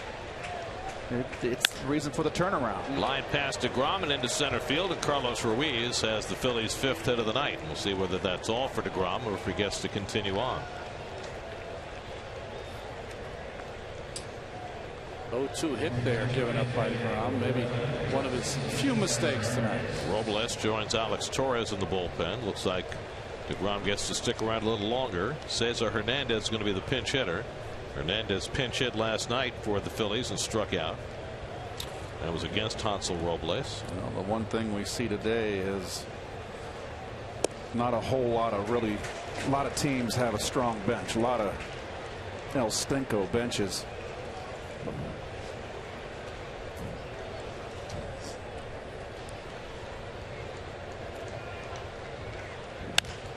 Line over short. Back-to-back hits for the Phillies as Cesar Hernandez comes through as a pinch hitter, reacting to Keith's characterization. Take that, young man. No El Stinko there. Now the tying run is going to come to bat for the Phillies with Ben Revere coming up. Not a power threat, but nonetheless, DeGrom finds himself in trouble here in the 8th. Do you make the move? Boy, he was undecided, Terry Collins. Not now. Wanted to make sure somebody was ready. I'm not sure which one he wants. Torres not being a situational lefty, you don't automatically go to him against Revere. So let's see who he wants. It's going to be Robles. Another tremendous night for DeGrom.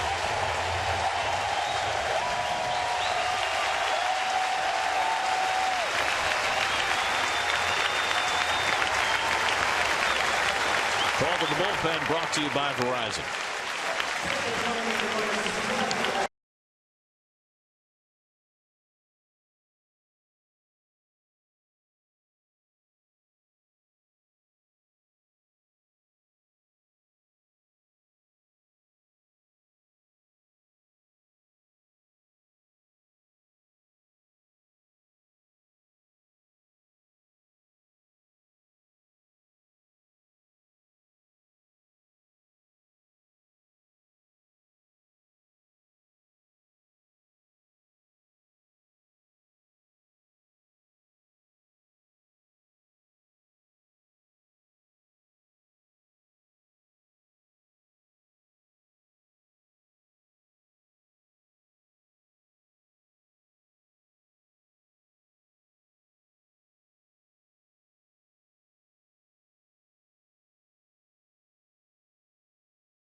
But he leaves with 2 runners on base and hands it off to Hansel Robles to face Ben Revere.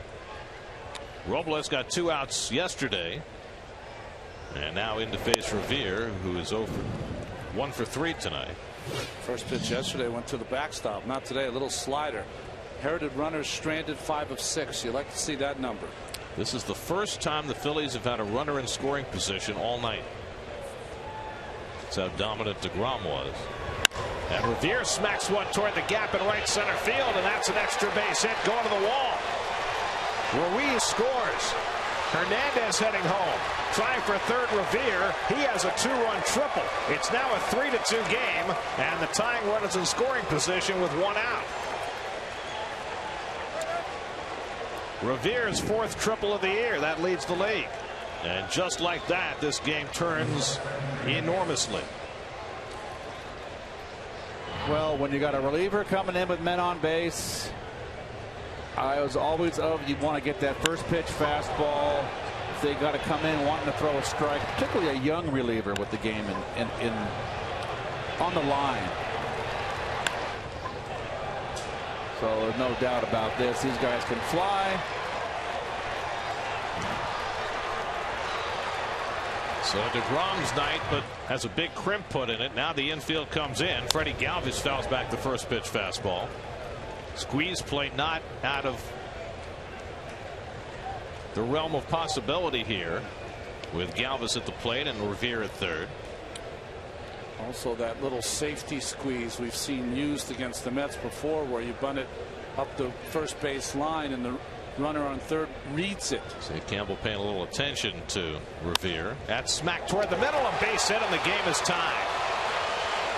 Rivera comes in to score. Freddie Galvis with an RBI single. In the course of 4 pitches by Hansel Robles, the Phillies scored 3 and tied up. Wow.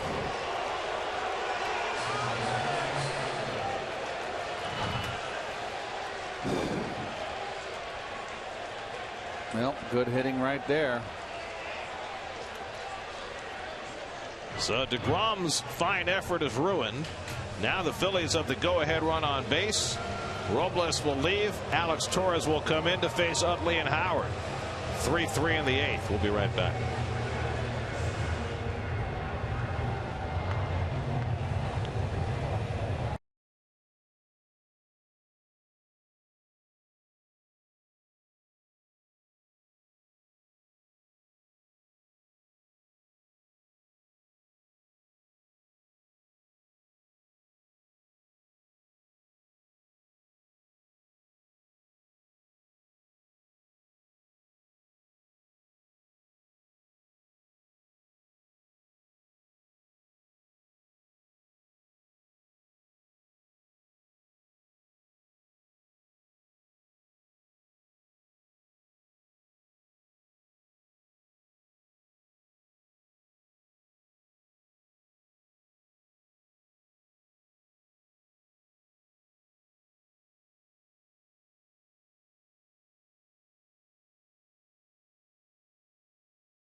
Here in the 8th inning, the Phillies have scored 3 runs on 4 hits against DeGrom and Robles, and now it's a tie ball game. Well, Torres did a nice job last night. Walked one of the hitters he faced, but got 4 real tough outs in the middle of the game. Asking a lot of him to come back after working an inning in the 3rd the night before. So DeGrom winds up with a no decision, 7 1/3, 2 runs, 6 hits, no walks, 9 strikeouts. Hansel Robles faces 2 batters, gives up 2 hits. And now Chase Utley stands in with the go-ahead run at first. A fast man in Galvis, who has 5 steals this year.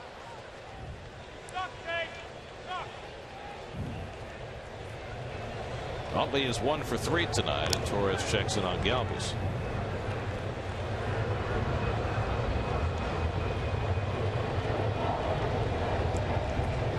Ken Giles gets up in the Philly bullpen. He's been their 8th inning man, setting up Jonathan Papelbon.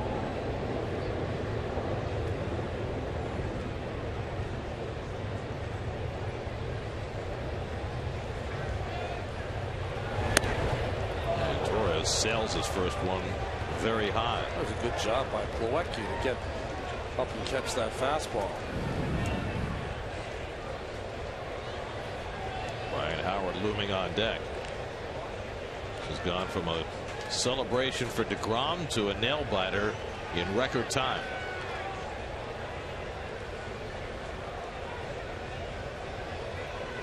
Utley cracks a base hit.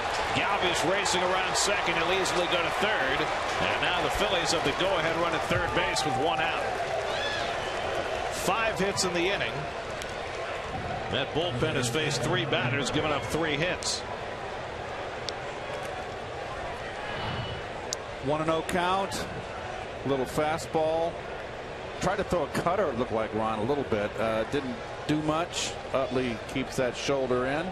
Situational hitting, looking for a ball to pull. Set up first and third. Whatever book the Mets pitchers have on Utley, they should burn it. It's not working. Carlos Torres quickly to work in the Mets bullpen. Ryan Howard, though, is coming up, and Alex Torres will be about to face him. Boy, Torres almost a forgotten man out there, right? Carlos Torres. Yesterday, Torres struck out Howard on a changeup away. Interesting to see if Howard tries to go that way to left field. He's got enough power to hit it that way. Well, the Mets are not going to put a shift on against Howard here with the double play in order. You can play Flores up the middle, though, Gary, and that's what he's shifting right now. Torres' best pitch is a changeup, which more apt to get pulled. But you got to be careful here if you're Flores, a pitcher following through. You don't want him blocking your view. See the shortstop up the middle. Howard's 0 for 3 tonight. Struck out his last 2 at bats against DeGrom. Goes after the high fastball. Nothing in 1. Yeah, that's a good pitch. That's an Achilles heel for Howard. If you can stay in that spot, stay in that spot. At times over the last couple of years, the Mets have done a really good job of that. At times, though, they've gotten away from it. That's where he's blind.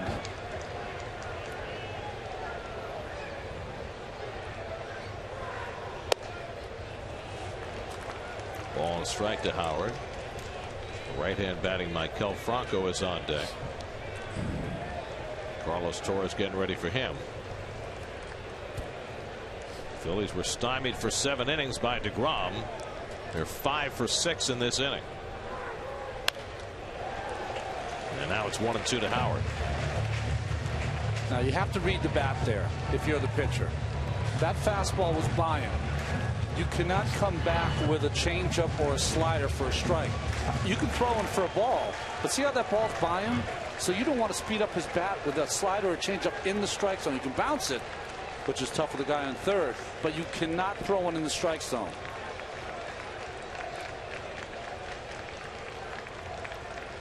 One-two coming to Howard. Strike 3 call. Got him looking at a fastball for the second out. A big strikeout for Alex Torres. Can't be called out on a strike here, not swinging the bat. This is a good strike. It's got plenty of plate. It's knee high. Yes, knees. So Alex Torres gets a huge second out to pin that go-ahead run at third. And now it'll be on Carlos Torres to try and get the third out of the inning as he'll come in to face Maikel Franco. So another pitching change for the Mets. 3-3 game in the 8th. We'll be right back to Citi Field.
Out of the 8th.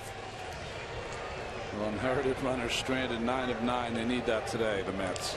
Torres last pitch Saturday in Pittsburgh worked a scoreless inning. They'll come in to face Mikel Franco, who's gone 0 for 3 tonight, 0 for 7 in this series. Phillies have the go-ahead run at third in Galvis. Utley's on first with 2 out. 3 runs home in the inning. And Torres misses up and in. Franco, the 8th man to bat in the inning. Grady Sizemore would be next. Galvis is coming way down that third base line. Campbell playing deep behind him. And the cutter off the plate. 2-0.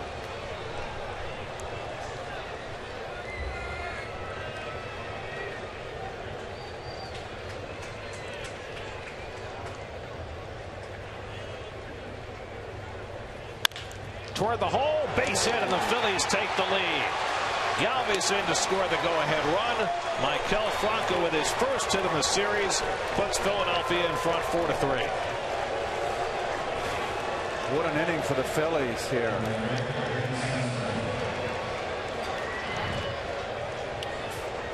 Slider that didn't slide, Ronnie, just kind of up and inner half. Remember, Franco just missed that slider from DeGrom in his previous at bat. Did not miss this one. 3 Met relievers have faced 5 batters and given up 4 hits. That bullpen came in with a May ERA of 2.08. That is blown up. Here's Sizemore, the 9th man up in the inning. 2 out and 2 on. 4 runs are home. And Grady takes a strike. Sizemore 1 for 3 tonight, singled against DeGrom back in the 5th. Well, Jacob left this game with a shutout intact. He wound up with 2 runs charged to him. The other 2 in this inning charged to Hansel Robles. First Met starter since Doc. 20 strikeouts and no walks in 2 straight starts. It matters little. Those are the 2 starts that put Doc over Herb's score. Back-to-back 16 strikeout game. Utley at second, Franco at first with 2 out. Torres ahead 0-2 on Sizemore.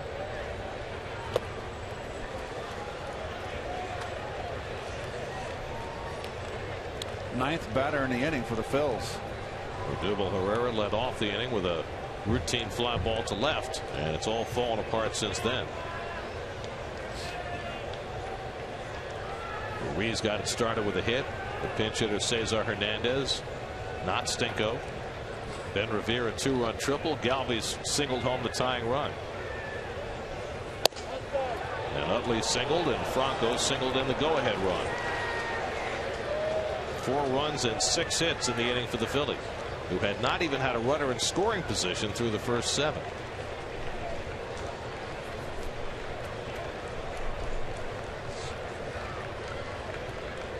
Two on, 2 out, 2-2 to Grady Sizemore, and he fouls back the fastball.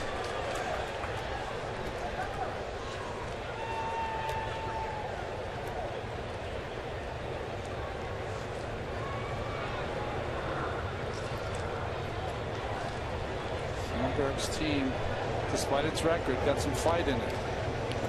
And also, when you look back in this game, all of a sudden you have to talk about Jerome Williams and how good a job he did keeping his team in the game. Had the 1 bad inning, but was able to stay upright the rest of the time through 6, and the Phillies have fought back to get him off the hook. 2-2. Bounce back to Torres. Inning finally comes to an end, but 9 Phillies come to bat. A nightmare inning for the Mets bullpen as the Phillies score 4.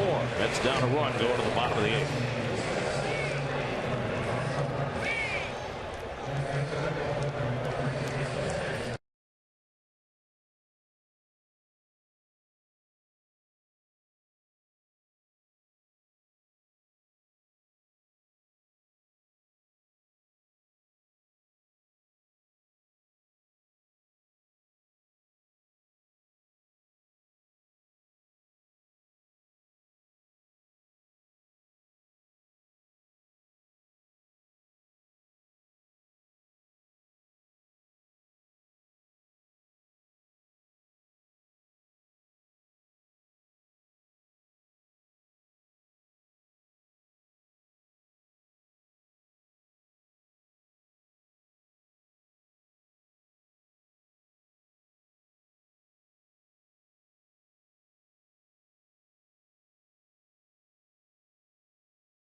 of Mets news and opinion, featuring game breakdowns, special features, and player profiles. Mets blog, presented by Citi, part of the SNY.TV blog network. Double switch for the Phillies. Jeff Francoeur comes in to play right field. He'll bat ninth. And the new pitcher for the Phillies is Ken Giles. Well, his numbers are pretty good. He's walked a lot of hitters, but he's the heir apparent when Papelbon's done that he's going to be the closer. Lucas Duda leads off the last of the eighth, with the Mets now down a run. Duda 1 for 3 tonight, and Giles skips a slider in there for ball 1. It's not been as dominating a year for Giles. Last year in his rookie season, his whip was 0.79. This year, 1.40. So he's given up a lot more base runners this year than he did last.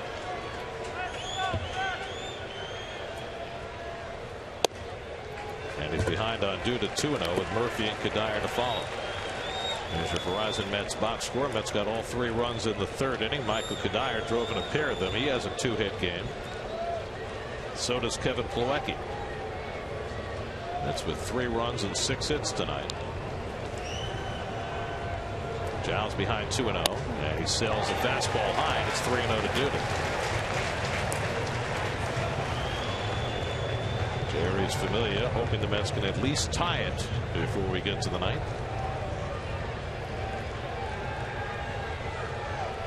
3-0 to Duda, and he takes a strike. Sometimes when you take the starters out of some of these games, it doesn't even look like the same sport. A new sport starts.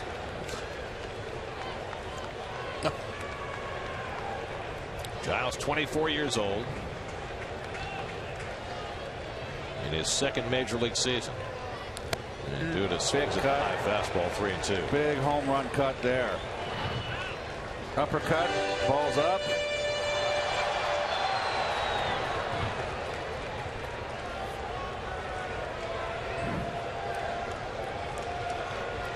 Full count to Lucas.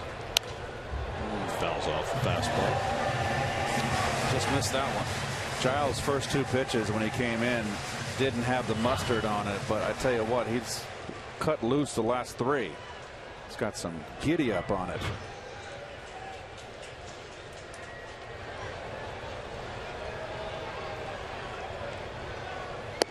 And he missed inside, ball 4. And Duda's on with a walk to start the 8th. So the Mets have the tying run on base with nobody out. Now Murphy, who's 0 for 2 in a walk tonight.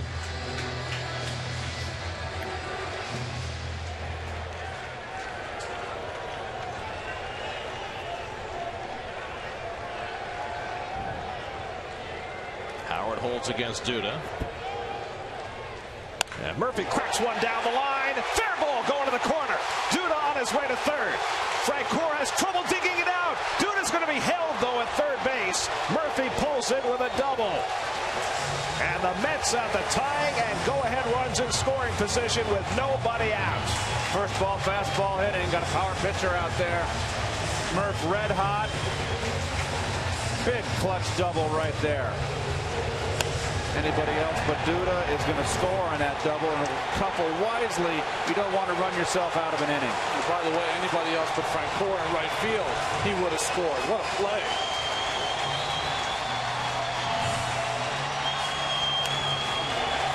I mean, this takes a bad carom off the wall. Frenchie almost fell down. Yeah. But look, he's got that arm, and he hits the cut-off man. And good job by Tuffle. No reason to send him there. Precisely. Bob McClure on his way out to the mound. Phillies are going to get some action going into the bullpen behind Giles. Michael Cuddyer already has 2 hits and 2 RBIs in this game coming up. So after the Mets got shocked in the top of the inning, they now are poised to try and tie or take the lead again. Jonathan Papelbon trying to get ready in a hurry for the Phils as Familia loosens up for the Mets. Well, this is one of those games where Cuddyer can have a super night.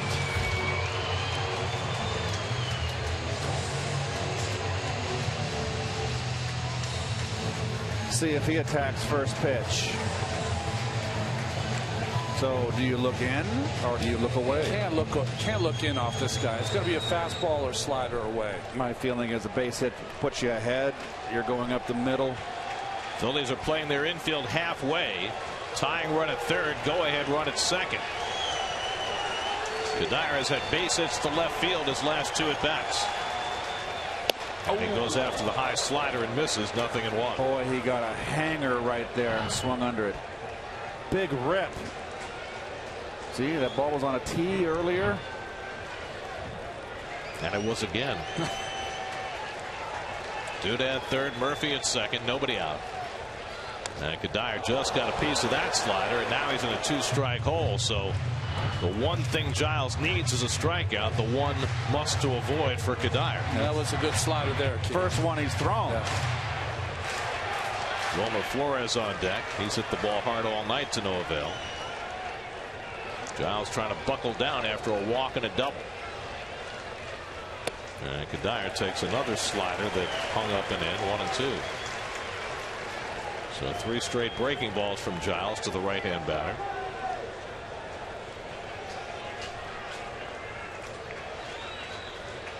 Phillies got to the Mets bullpen. Mets trying to return the favor.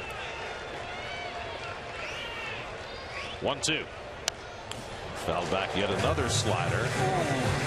Wow, he's had two sliders to rip. This one he's right on, just under it. A base hit to the outfield, and the Mets could take the lead. And he got that infield drawn in halfway. 1-2 to Cuddyer. Bounce foul. Guy who throws 98 miles an hour, not one fastball. And this at bat to Cuddyer. 5 pitches deep. You got to throw one fastball neck high up in the strike zone just to show him something different.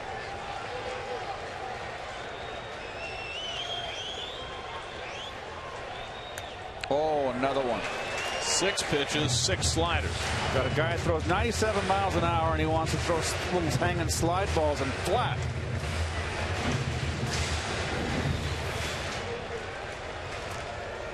Got a really experienced signal caller behind the plate in Carlos Ruiz. And there's a fastball, but it's out of the strike zone.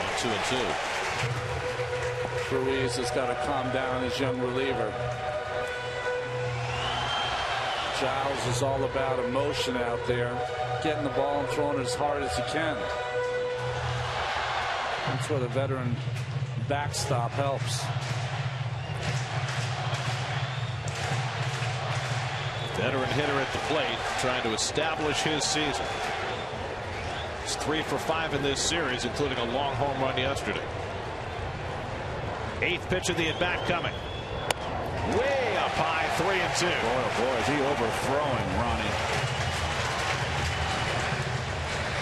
Well, this is 2 straight fastballs, head high, not even close. You'll see the 3-2 breaking ball. Papelbon getting ready as fast as he can.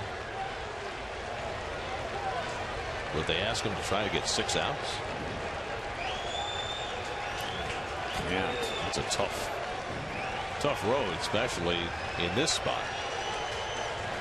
3-2 to Cuddyer. Struck him out with a high fastball. Well, that's the best pitch he threw in the entire at bat, and he gets Cuddyer for the first out. Up and in, and it wasn't a strike. Tough to lay off, and he wanted away. Well, I was completely wrong. I thought he'd go to 3-2 breaking ball. He just threw it right by him. Now it's Flores, who's 0 for 3, 3 line drives, 2 of them hit hard. You got Campbell on deck.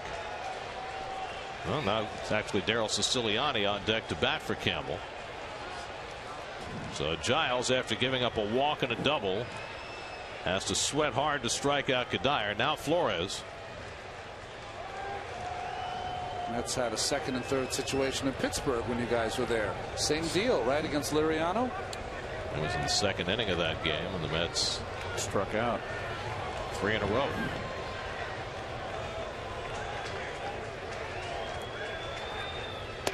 Well, Flores has been making consistent contact. This was yesterday. Nice bat flip. 3-run homer. Untied it. And the Mets never looked back. Now Flores looking for a hit that would give the Mets the lead, or at least a fly ball that would tie it.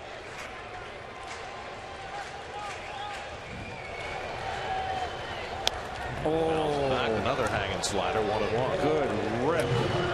I tell you what, Giles is just flirting with danger with these hang pieces. Oh my goodness. He is just really overthrowing, huh, Ron? He's throwing that slider so hard, it's not giving it a chance to break. His 20th pitch of the inning coming up. And tight to Flores, 2-1. As a hitter, you want to get this ball in the air, but really you want to hit it to center or left. No arms there. Infield arm in center, no arm in left field. Right field is the danger zone. Best arm, one of the best arms in the game. 2-1 to Flores.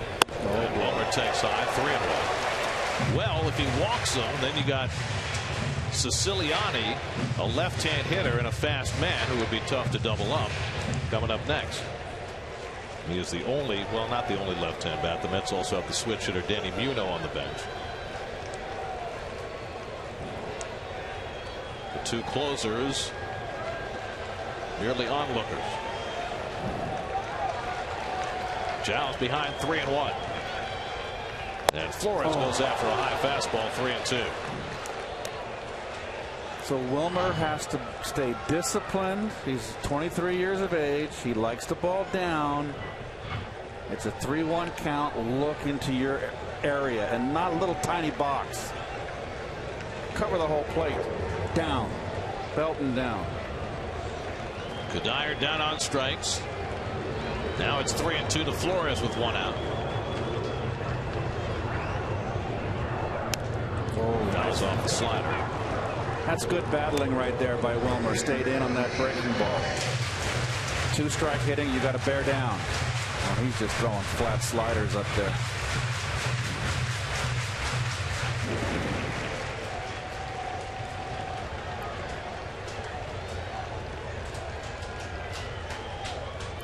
Duda at third, Murphy at second with 1 out, and Ruiz is going to go out for another conversation with Giles. I don't. You agree with this, Ron? In a situation where I know you got an open base, you got a pitcher out there struggling, and you're going to upset his rhythm if he has any at all. I think he's just trying to say to him, you got Cuddyer on a high fastball, 3-2. Why not try it again? Just had Flores go after a 3-1 fastball out of the zone high. 3-2 to Wilmer. Golfs run to center field. Over comes Rivera to grab it. Tagging is Duda. He's heading home. The throw is coming in. It's cut off. Over to third goes Murphy, and the Mets have tied the game. Wilmer Flores with a sacrifice fly, and it's 4-4. Excellent at bat, Wilmer. He stayed tough with 2 strikes, Gary. Watch his shoulder. That's where he likes the ball. No intention. That ball's down the middle. That's a ball he likes to golf out of the ballpark and pull. But the situation didn't call for it. He had 2 strikes. He's going up the middle. That could have very easily been a gapper, but they had him positioned pretty in the opposite field. Nice hitting. Sometimes the young shall lead. He really cut down on his swing, didn't he? Now Siciliani batting for Campbell with the go-ahead run at third. Siciliani had an infield hit as a pinch hitter against Michael Wacha in his first big league at bat. He'd settle for that here.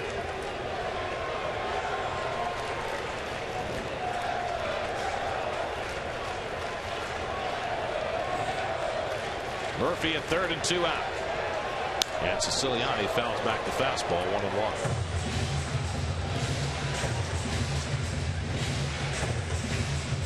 Kevin Plawecki, who already has a couple of hits tonight, would be next. A walk to Duda, a double by Murphy, a sacrifice fly for Flores, and the Mets able to get back even. Siciliani nubs one, tough play. Franco bare hands, and Siciliani's out. Oh! Tremendous play by Michael Franco, the rookie third baseman, to keep the game tied. What a play. And he got him. He was out. Good call by the first base umpire, Vic Carapazza. Thought for sure after that ball was nubbed that Siciliani would beat it, but Franco is better. Mets get a run, but Franco's play keeps the Mets from taking the lead. 4-4 going to the ninth.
Game 6, a complete game breakdown of tomorrow's Mets-Phillies game here in Queens on Loudmouth tomorrow at 5:30 only on SNY. I can't tell you what a nice, there's Danny Muno in at third base. A little flip flop of the lineup. He'll bat ninth, and Familia comes in, Ronnie, for his 23rd game. Tie game, you bring in your closer in the ninth. Odubel Herrera leads off the ninth inning for the Phillies, who scored all 4 of their runs in the 8th to take a brief lead. Stepping in the bucket, he takes a strike, 0-1. Herrera 0 for 3 tonight, 0 for 7 in the series. Carlos Ruiz on deck, then Jeff Francoeur hitting in the 9th spot for the Phils, who picked up 4 runs on 6 hits against 4 Met pitchers in that 8th inning.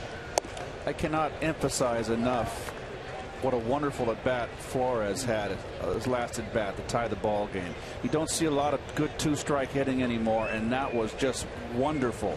He bore down and really was a tough out. 2-1 to Herrera. Familia pitched yesterday, picked up his 14th save. Faced 4 batters because he struck out a batter who reached on Anthony Recker's throwing error. And now he's behind on Herrera, 3-1.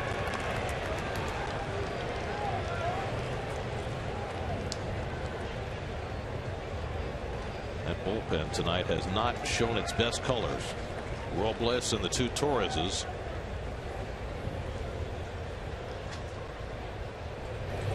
And now Familia issues a leadoff walk. This is very unfamiliar. Met relievers have now faced 7 batters and retired 2 of them. Jomar Gomez is up in the Philly bullpen. If the Phils get a lead, they'll get Jonathan Papelbon up. He was up in the last inning as well. So now Ruiz, would he be asked to bunt? No, he might hit and run with him. He's a guy capable of hitting and running. I know it's a lost art. Rivera, good speed at first, 6 steals and 7 tries. Got a nice lead at first base, and he's going. First pitch. Hit and the run. throw by Plawecki, right on the money, and he got him! Kevin Plawecki. 1 out. They're going to check that. Perfect throw. Hit and run.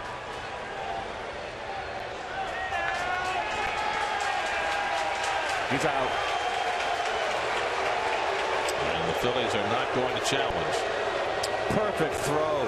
If that throws up in Murph's eyes, that's enough time for him to get the longer time to get his glove down and make the tag. He's safe. Got him around the helmet. Perfect throw. So 1 out and nobody on. A 1-strike count to Ruiz.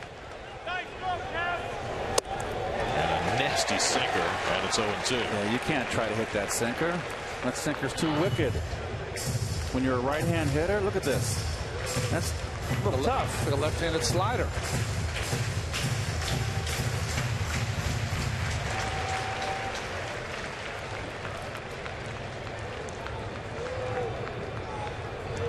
Quick pitch in the dirt with a slider.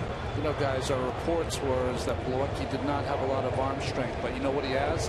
Great, quick release. He's accurate, and he gets rid of it quickly. That's how he makes up for it. Well, that was as important a throw as he's made in his brief Mets career.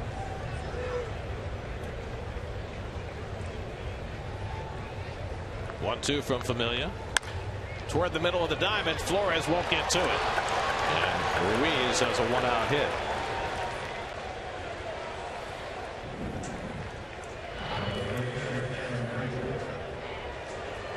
Good hitting by Ruiz. 2 strikes behind the count.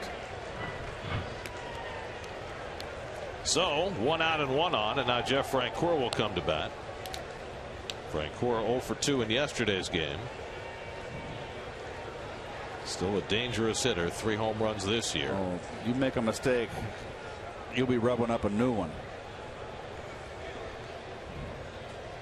Ruiz no threat to run, and Francoeur takes his mighty hack. 0-1. He knows nothing but all out with this swing. Yeah, but he couldn't catch up to this one. Threw it by him. Francoeur 1 for 2 in his career against Familia. That one was a home run.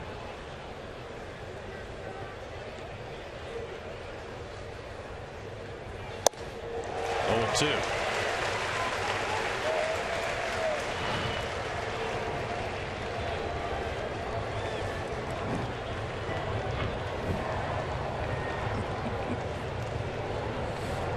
Ben Rivera waiting on deck. He had a huge hit for the Phillies in the 8th. A 2-run triple that got them their first 2 runs. 0-2 from Familia, and Francoeur able to foul that fastball.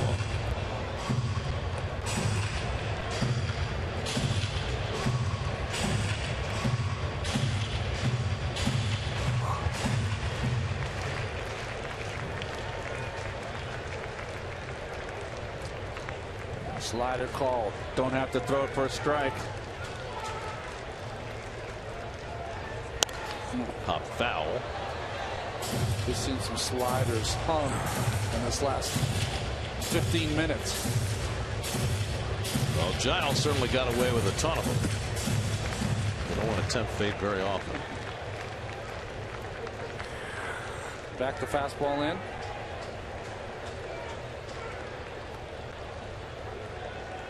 Oh, 0-2 to Francoeur. Hit hard down to third. Muno to Murphy. On to first. Double play. Side retire. 5-4-3. Nice play by Muno. Stays in front. Quick release. Nice turn by Murph. Helped by Plawecki's throw. And the Mets double play. Familia gets through the top of the 9th. Still tied.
Called upon to pitch the bottom of the ninth tonight. Boy, it seems when the Mets play the Phillies, Wilmer Gomez is in every single game.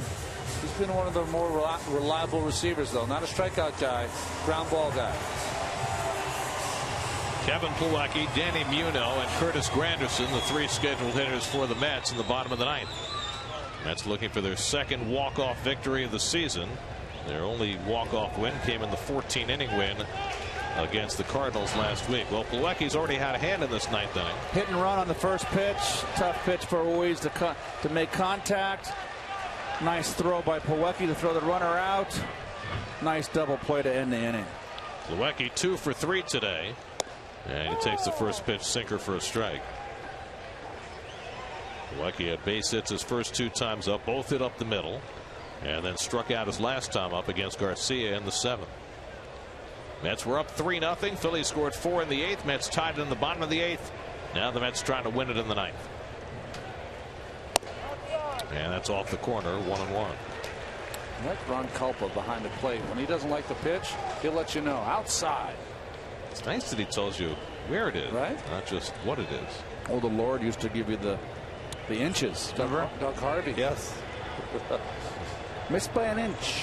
No, really? He'd say that? Oh, yeah. He'd keep his fingers like a little measuring stick. That's great.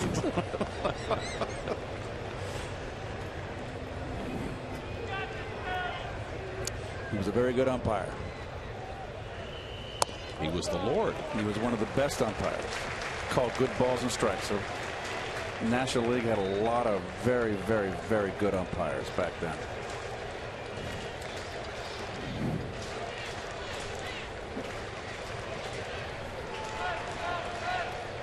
Two and 1 to Plawecki, leading off in the last of the 9th. And the slider off the plate. Now it's 3-1. Well, the leadoff walk got the Mets started in the 8th.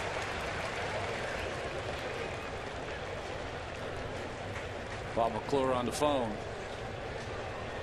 Who's next?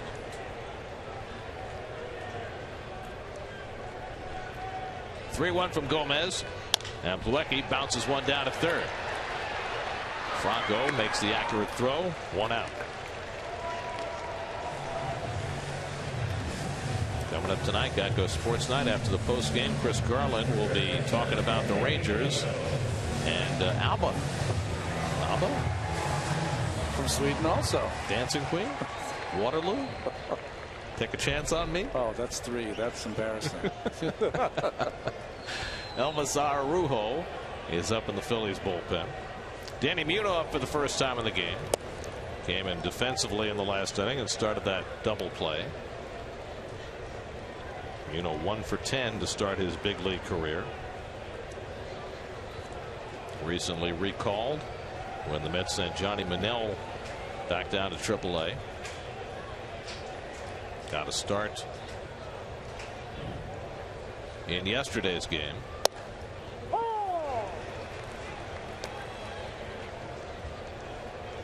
Curtis Granderson, who's capable of ending this 9-1 swing, waiting on deck. Noah Syndergaard pitches the day game tomorrow. Might be needed as a pinch hitter before this one's over.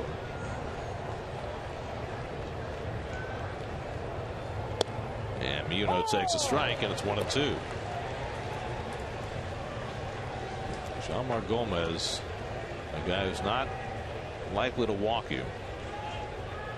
Muno's built his reputation as being one of those guys who takes a lot of pitches, has a high on base percentage. It's tougher to do at this level.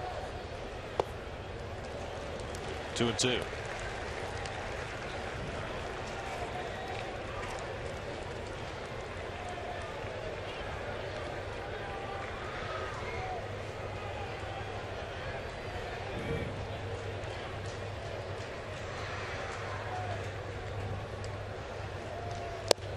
And Muno down on strikes for the second out.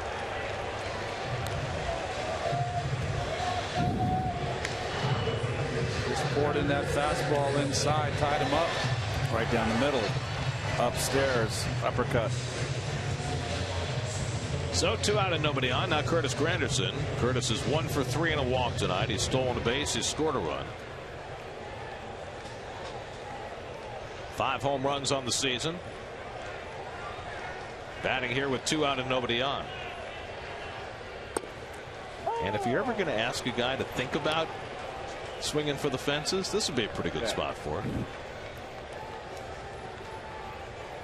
Got a sinker ball pitcher. Phillies playing no doubles in the outfield. And they've got the full infield shift on against Granderson as well.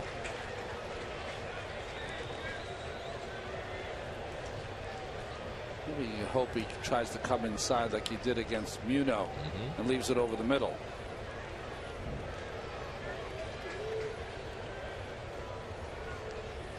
Ruiz sets up away. And it misses low. 2-1. There was a time where if you threw a ball in a tie game late, that you wouldn't be able to get to the clubhouse without the pitching coach and manager all over you. But those days are gone.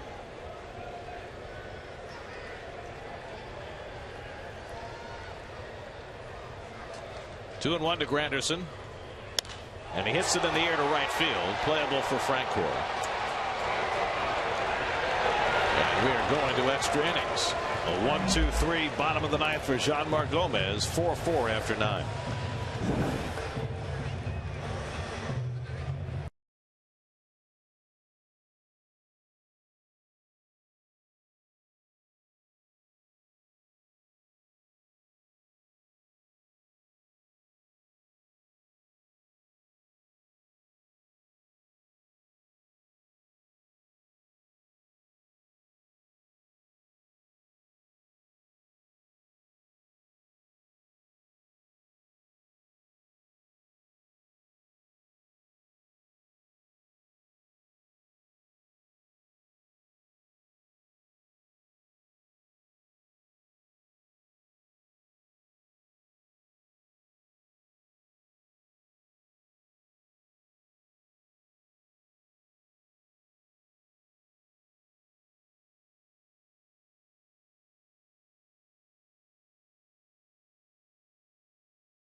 Reese Familia, who's going to pitch the top of the 10th through 14 pitches and getting through the 9th inning. Now will face the top of the Phillies batting order in the 10th.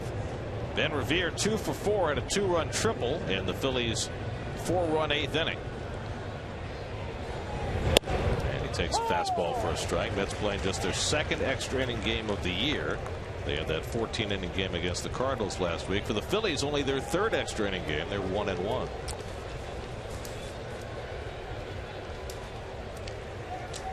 Familia has yet to go 2 innings in an appearance this year. The furthest he's gone is an inning and 2/3. So take him out of the day game tomorrow too, I believe. Yeah, well, he pitched last night too. That's what I mean.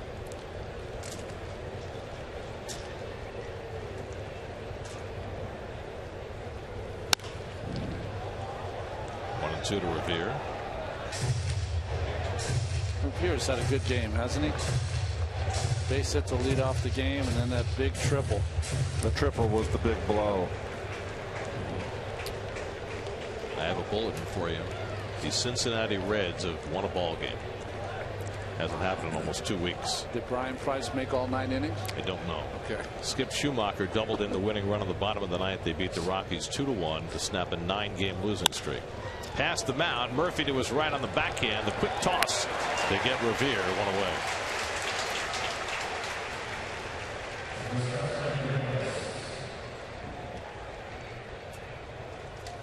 The Cubs rallied to beat the Nats. Chris Bryant hit a tying home run in the 8th. Addison Russell game-winning double in the bottom of the 9th.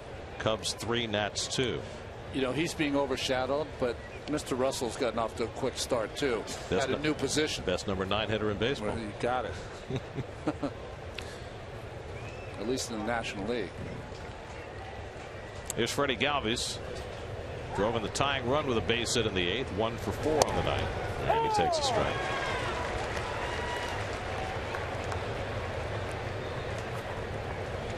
Chase Utley looming on deck.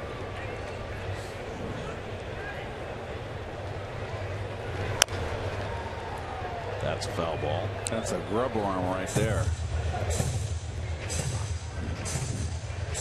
When you pound one into the turf like that.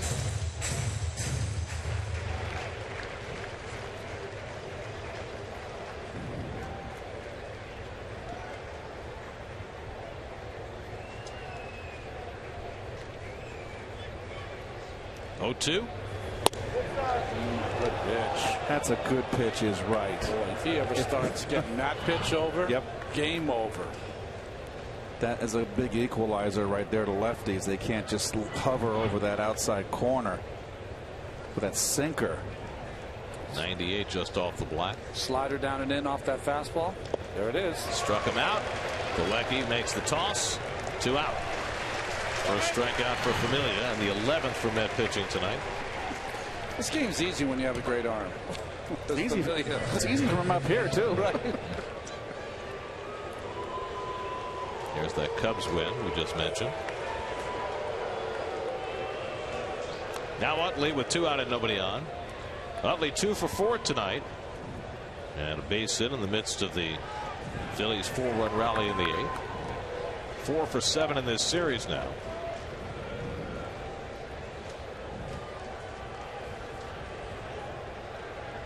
Utley 3 for 6 against Familia.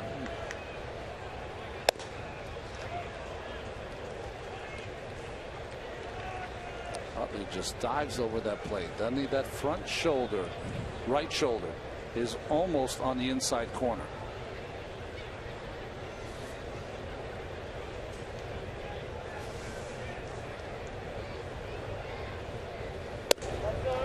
.24 pitches for Familia. That's the most he's thrown in the game this year. And then add in the 22 he threw yesterday. So Goodell and Leathersich ready to go.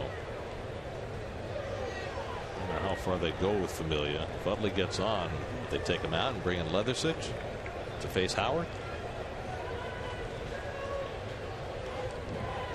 Might be hard to stomach. There's a strike, 2-1. I'd say no, Gary. I think you leave Familia in. You have tomorrow he won't pitch. Thursday you have a day off. So you got your best out there. It gives you another shot. Phillies bullpen is empty. Gomez will pitch the bottom of the 10th, and unless the Phillies able to score here. And that's away. 3-1 to Utley.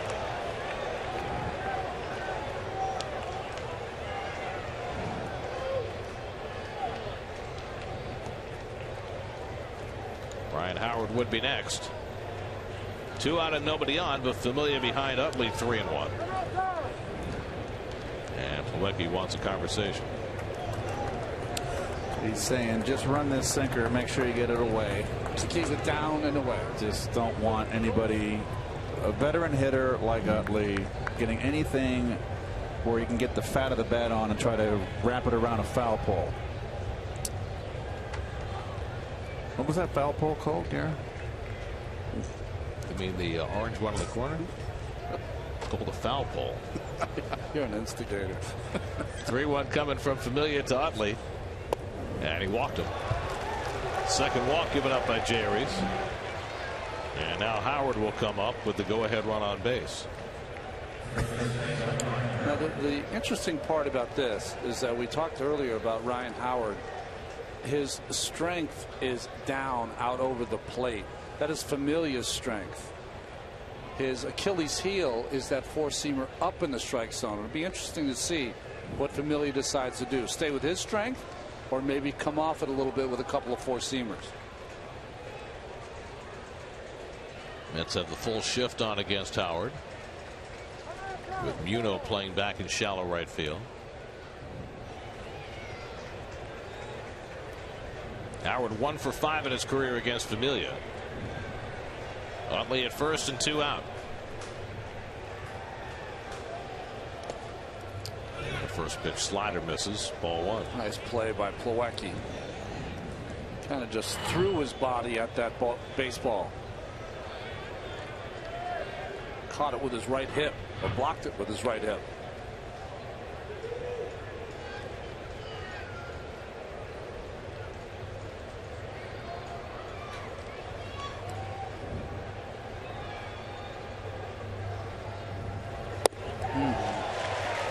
Now he's swinging right over the top of that. Well, Howard has always walked a lot in his career, but he also is a guy that fishes. You can expand the strike zone on him. He's been a hot hitter lately.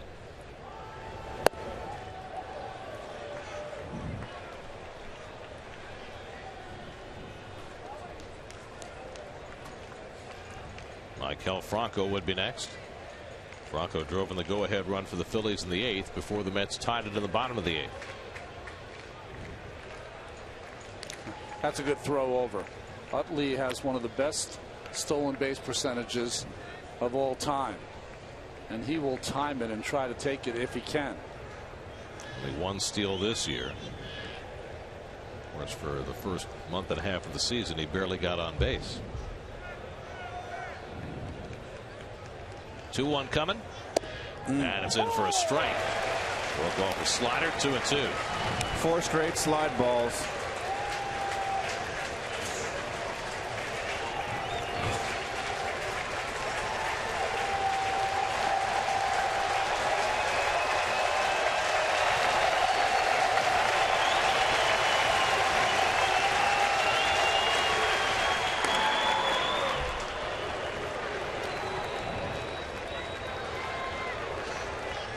What Ronnie was alluding to. When he runs, he almost always makes it.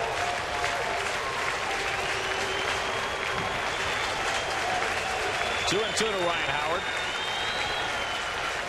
Utley runs, struck him out. Familia fans Howard. Howard has the golden sombrero tonight, and we go to the bottom of the 10th with the Mets and Phillies still tied at 4.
Extra Innings on SNY is brought to you by Nissan. Choose Nissan today for offers on their most exciting lineup ever.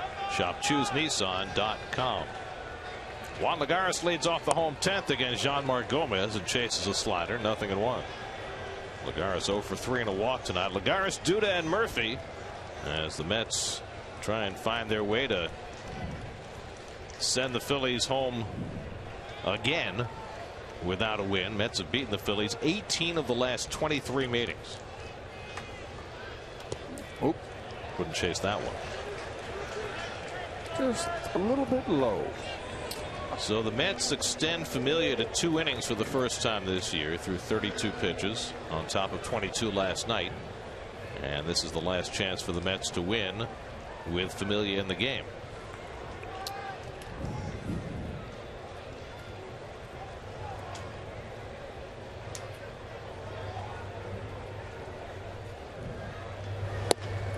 Gomez has now faced 8 batters in the last 2 days and retired them all. I remember him when he was with Pittsburgh. He was their long man, spot starter with the Pirates. He's come over here and done a nice job with the Phillies.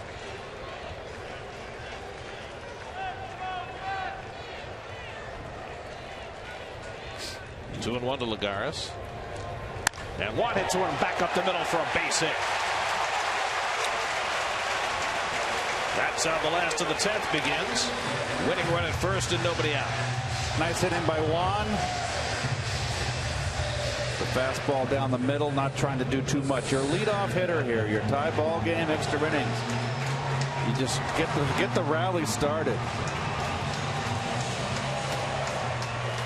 So now Duda, who has singled and walked tonight, driven in a run and scored 2. They've got the lefty Araujo up in the bullpen, and it looks like Ryan Sandberg's going to bring him in to face Duda.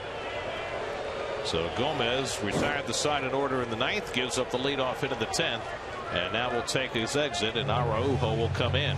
4-4 in the 10th. We'll be right back.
So Ryan Howard comes out and Elvis Araujo comes in to face Lucas Duda. Well, we watched him in last night's game. As we get into these extra innings, almost all the pitchers from last night are going to be used again tonight. Well, he got a double play grounder from Duda on a comebacker yesterday. But Lucas is hitting .391 against lefties this year with 4 home runs. And remember, he hit that ball sharply. That good play by Araujo. Duda 1 for 3 and a walk. He's driven in a run. He scored 2. Lagares at first and nobody out. Lucas takes inside for ball 1.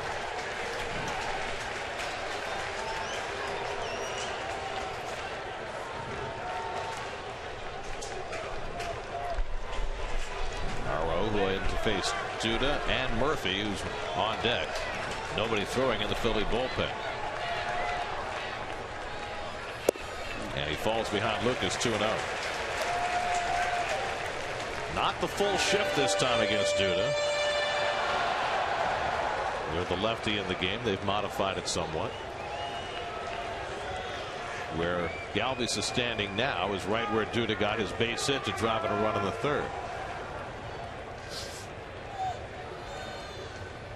And he gets tied up. No. But he held it in time. 3-0. Well, a walk here would obviously be enormous. It would move the winning run to second base. You got to put the take on right here. Yeah, you do. He hasn't even been close with these 3 pitches. Philly pitchers have already walked 5 tonight.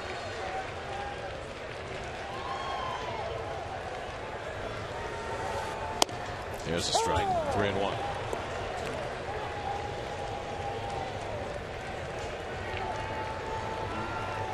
Pitcher's going to try to repeat that same pitch. Duda can look middle of the plate away.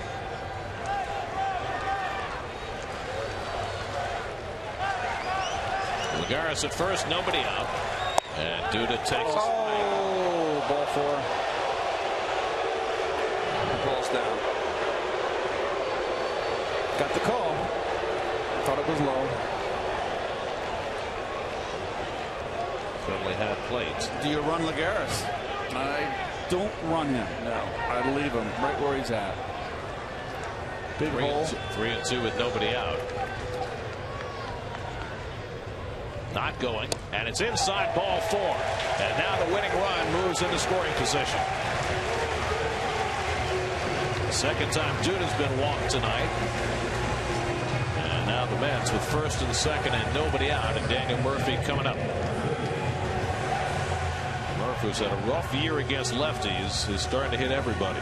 Drilled a double into the right field corner in the 8th inning against Ken Giles. No, he's going to hit here. Murph's got a good eye.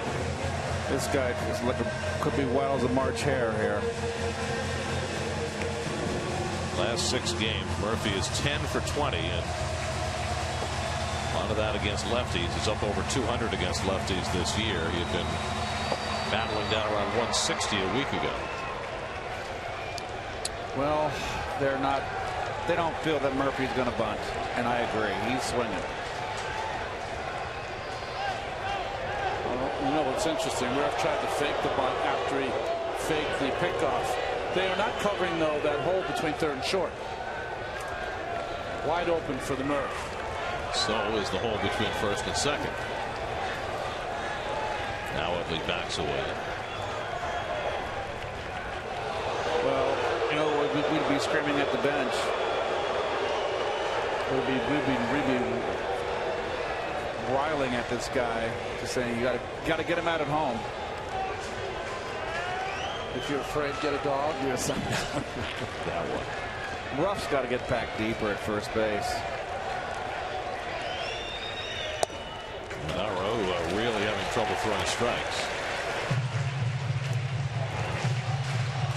There's nobody up in the bullpen. You got right-hand hitters to follow, Cuddyer and Flores. So if this inning continues past Murphy, it'll be the lefty staying in.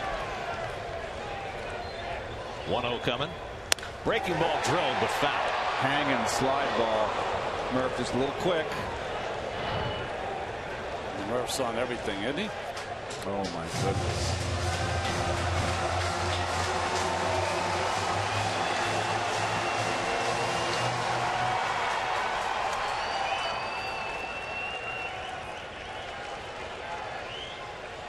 Lagares carrying the winning run at second. Nobody out in the 10th. Murphy lines one the other way, foul. Murph trying to go coast to coast there on consecutive pitches.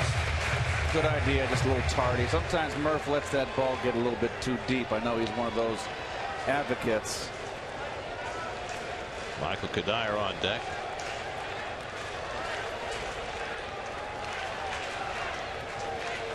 Galvis moving in behind Lagares. 1-2 to Murphy. Now 2-2. These are the kind of guys that are murder to face, Gary. They throw hard. They're diamonds in the rough. They haven't got a clue what they're doing out there, and so you just got to go up there. Unfortunately, the situation just calls for a base hit. Murph hasn't had a walk-off RBI since April of 2012. Dribbles that one foul, and he'll get one more.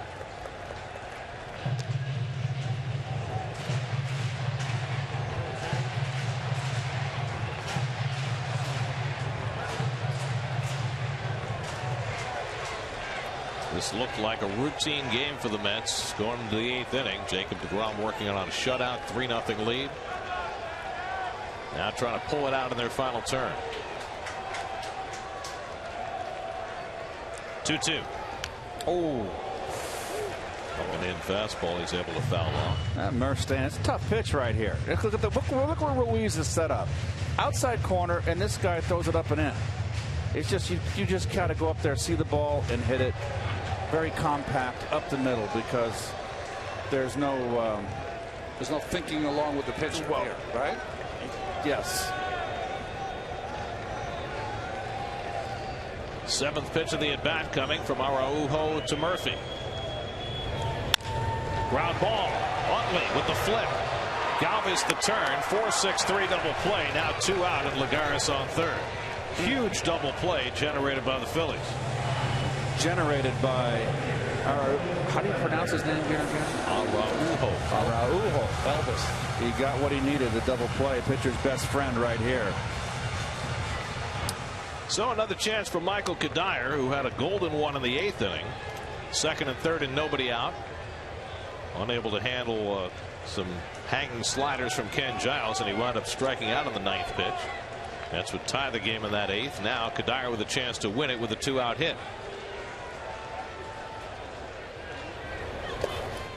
And Ruiz knocks down the breaking ball. The ball gets behind him. The game might be over.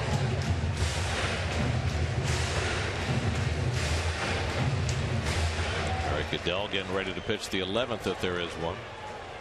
Michael Cuddyer's last walk-off RBI, April of 2006. Backdoor breaking ball misses. 2-0. Well, Araujo here has a couple of bases to play with. Wilmer Flores, the on-deck batter, and behind him is the pitcher's spot. Well, this kid's got a golden arm. He can bring it, that's for sure. He's just no command. Gets the slider in for a strike. 2-1. John Mayberry with the bat in his hands with the pitcher's spot 2 batters away.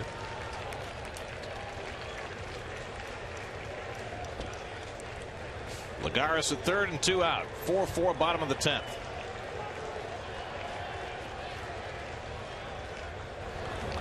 Up and away. 3-1.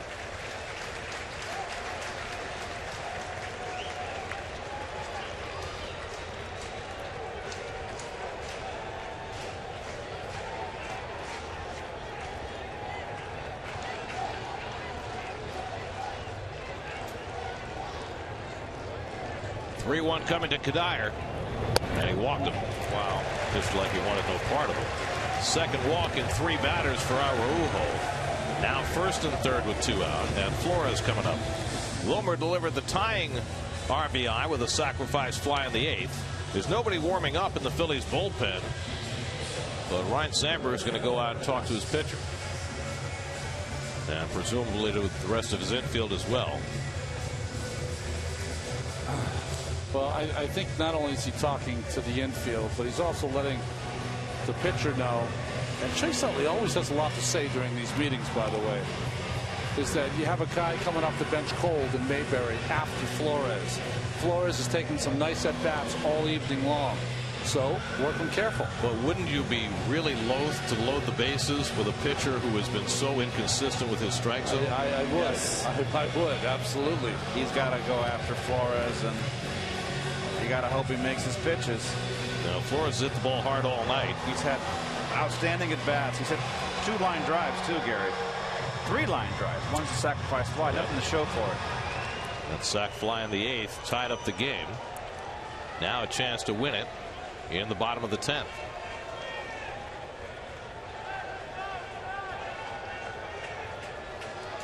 Lagares at third. Cuddyer not being held at first, so he can take that base if he wants it. Take away the force at second base.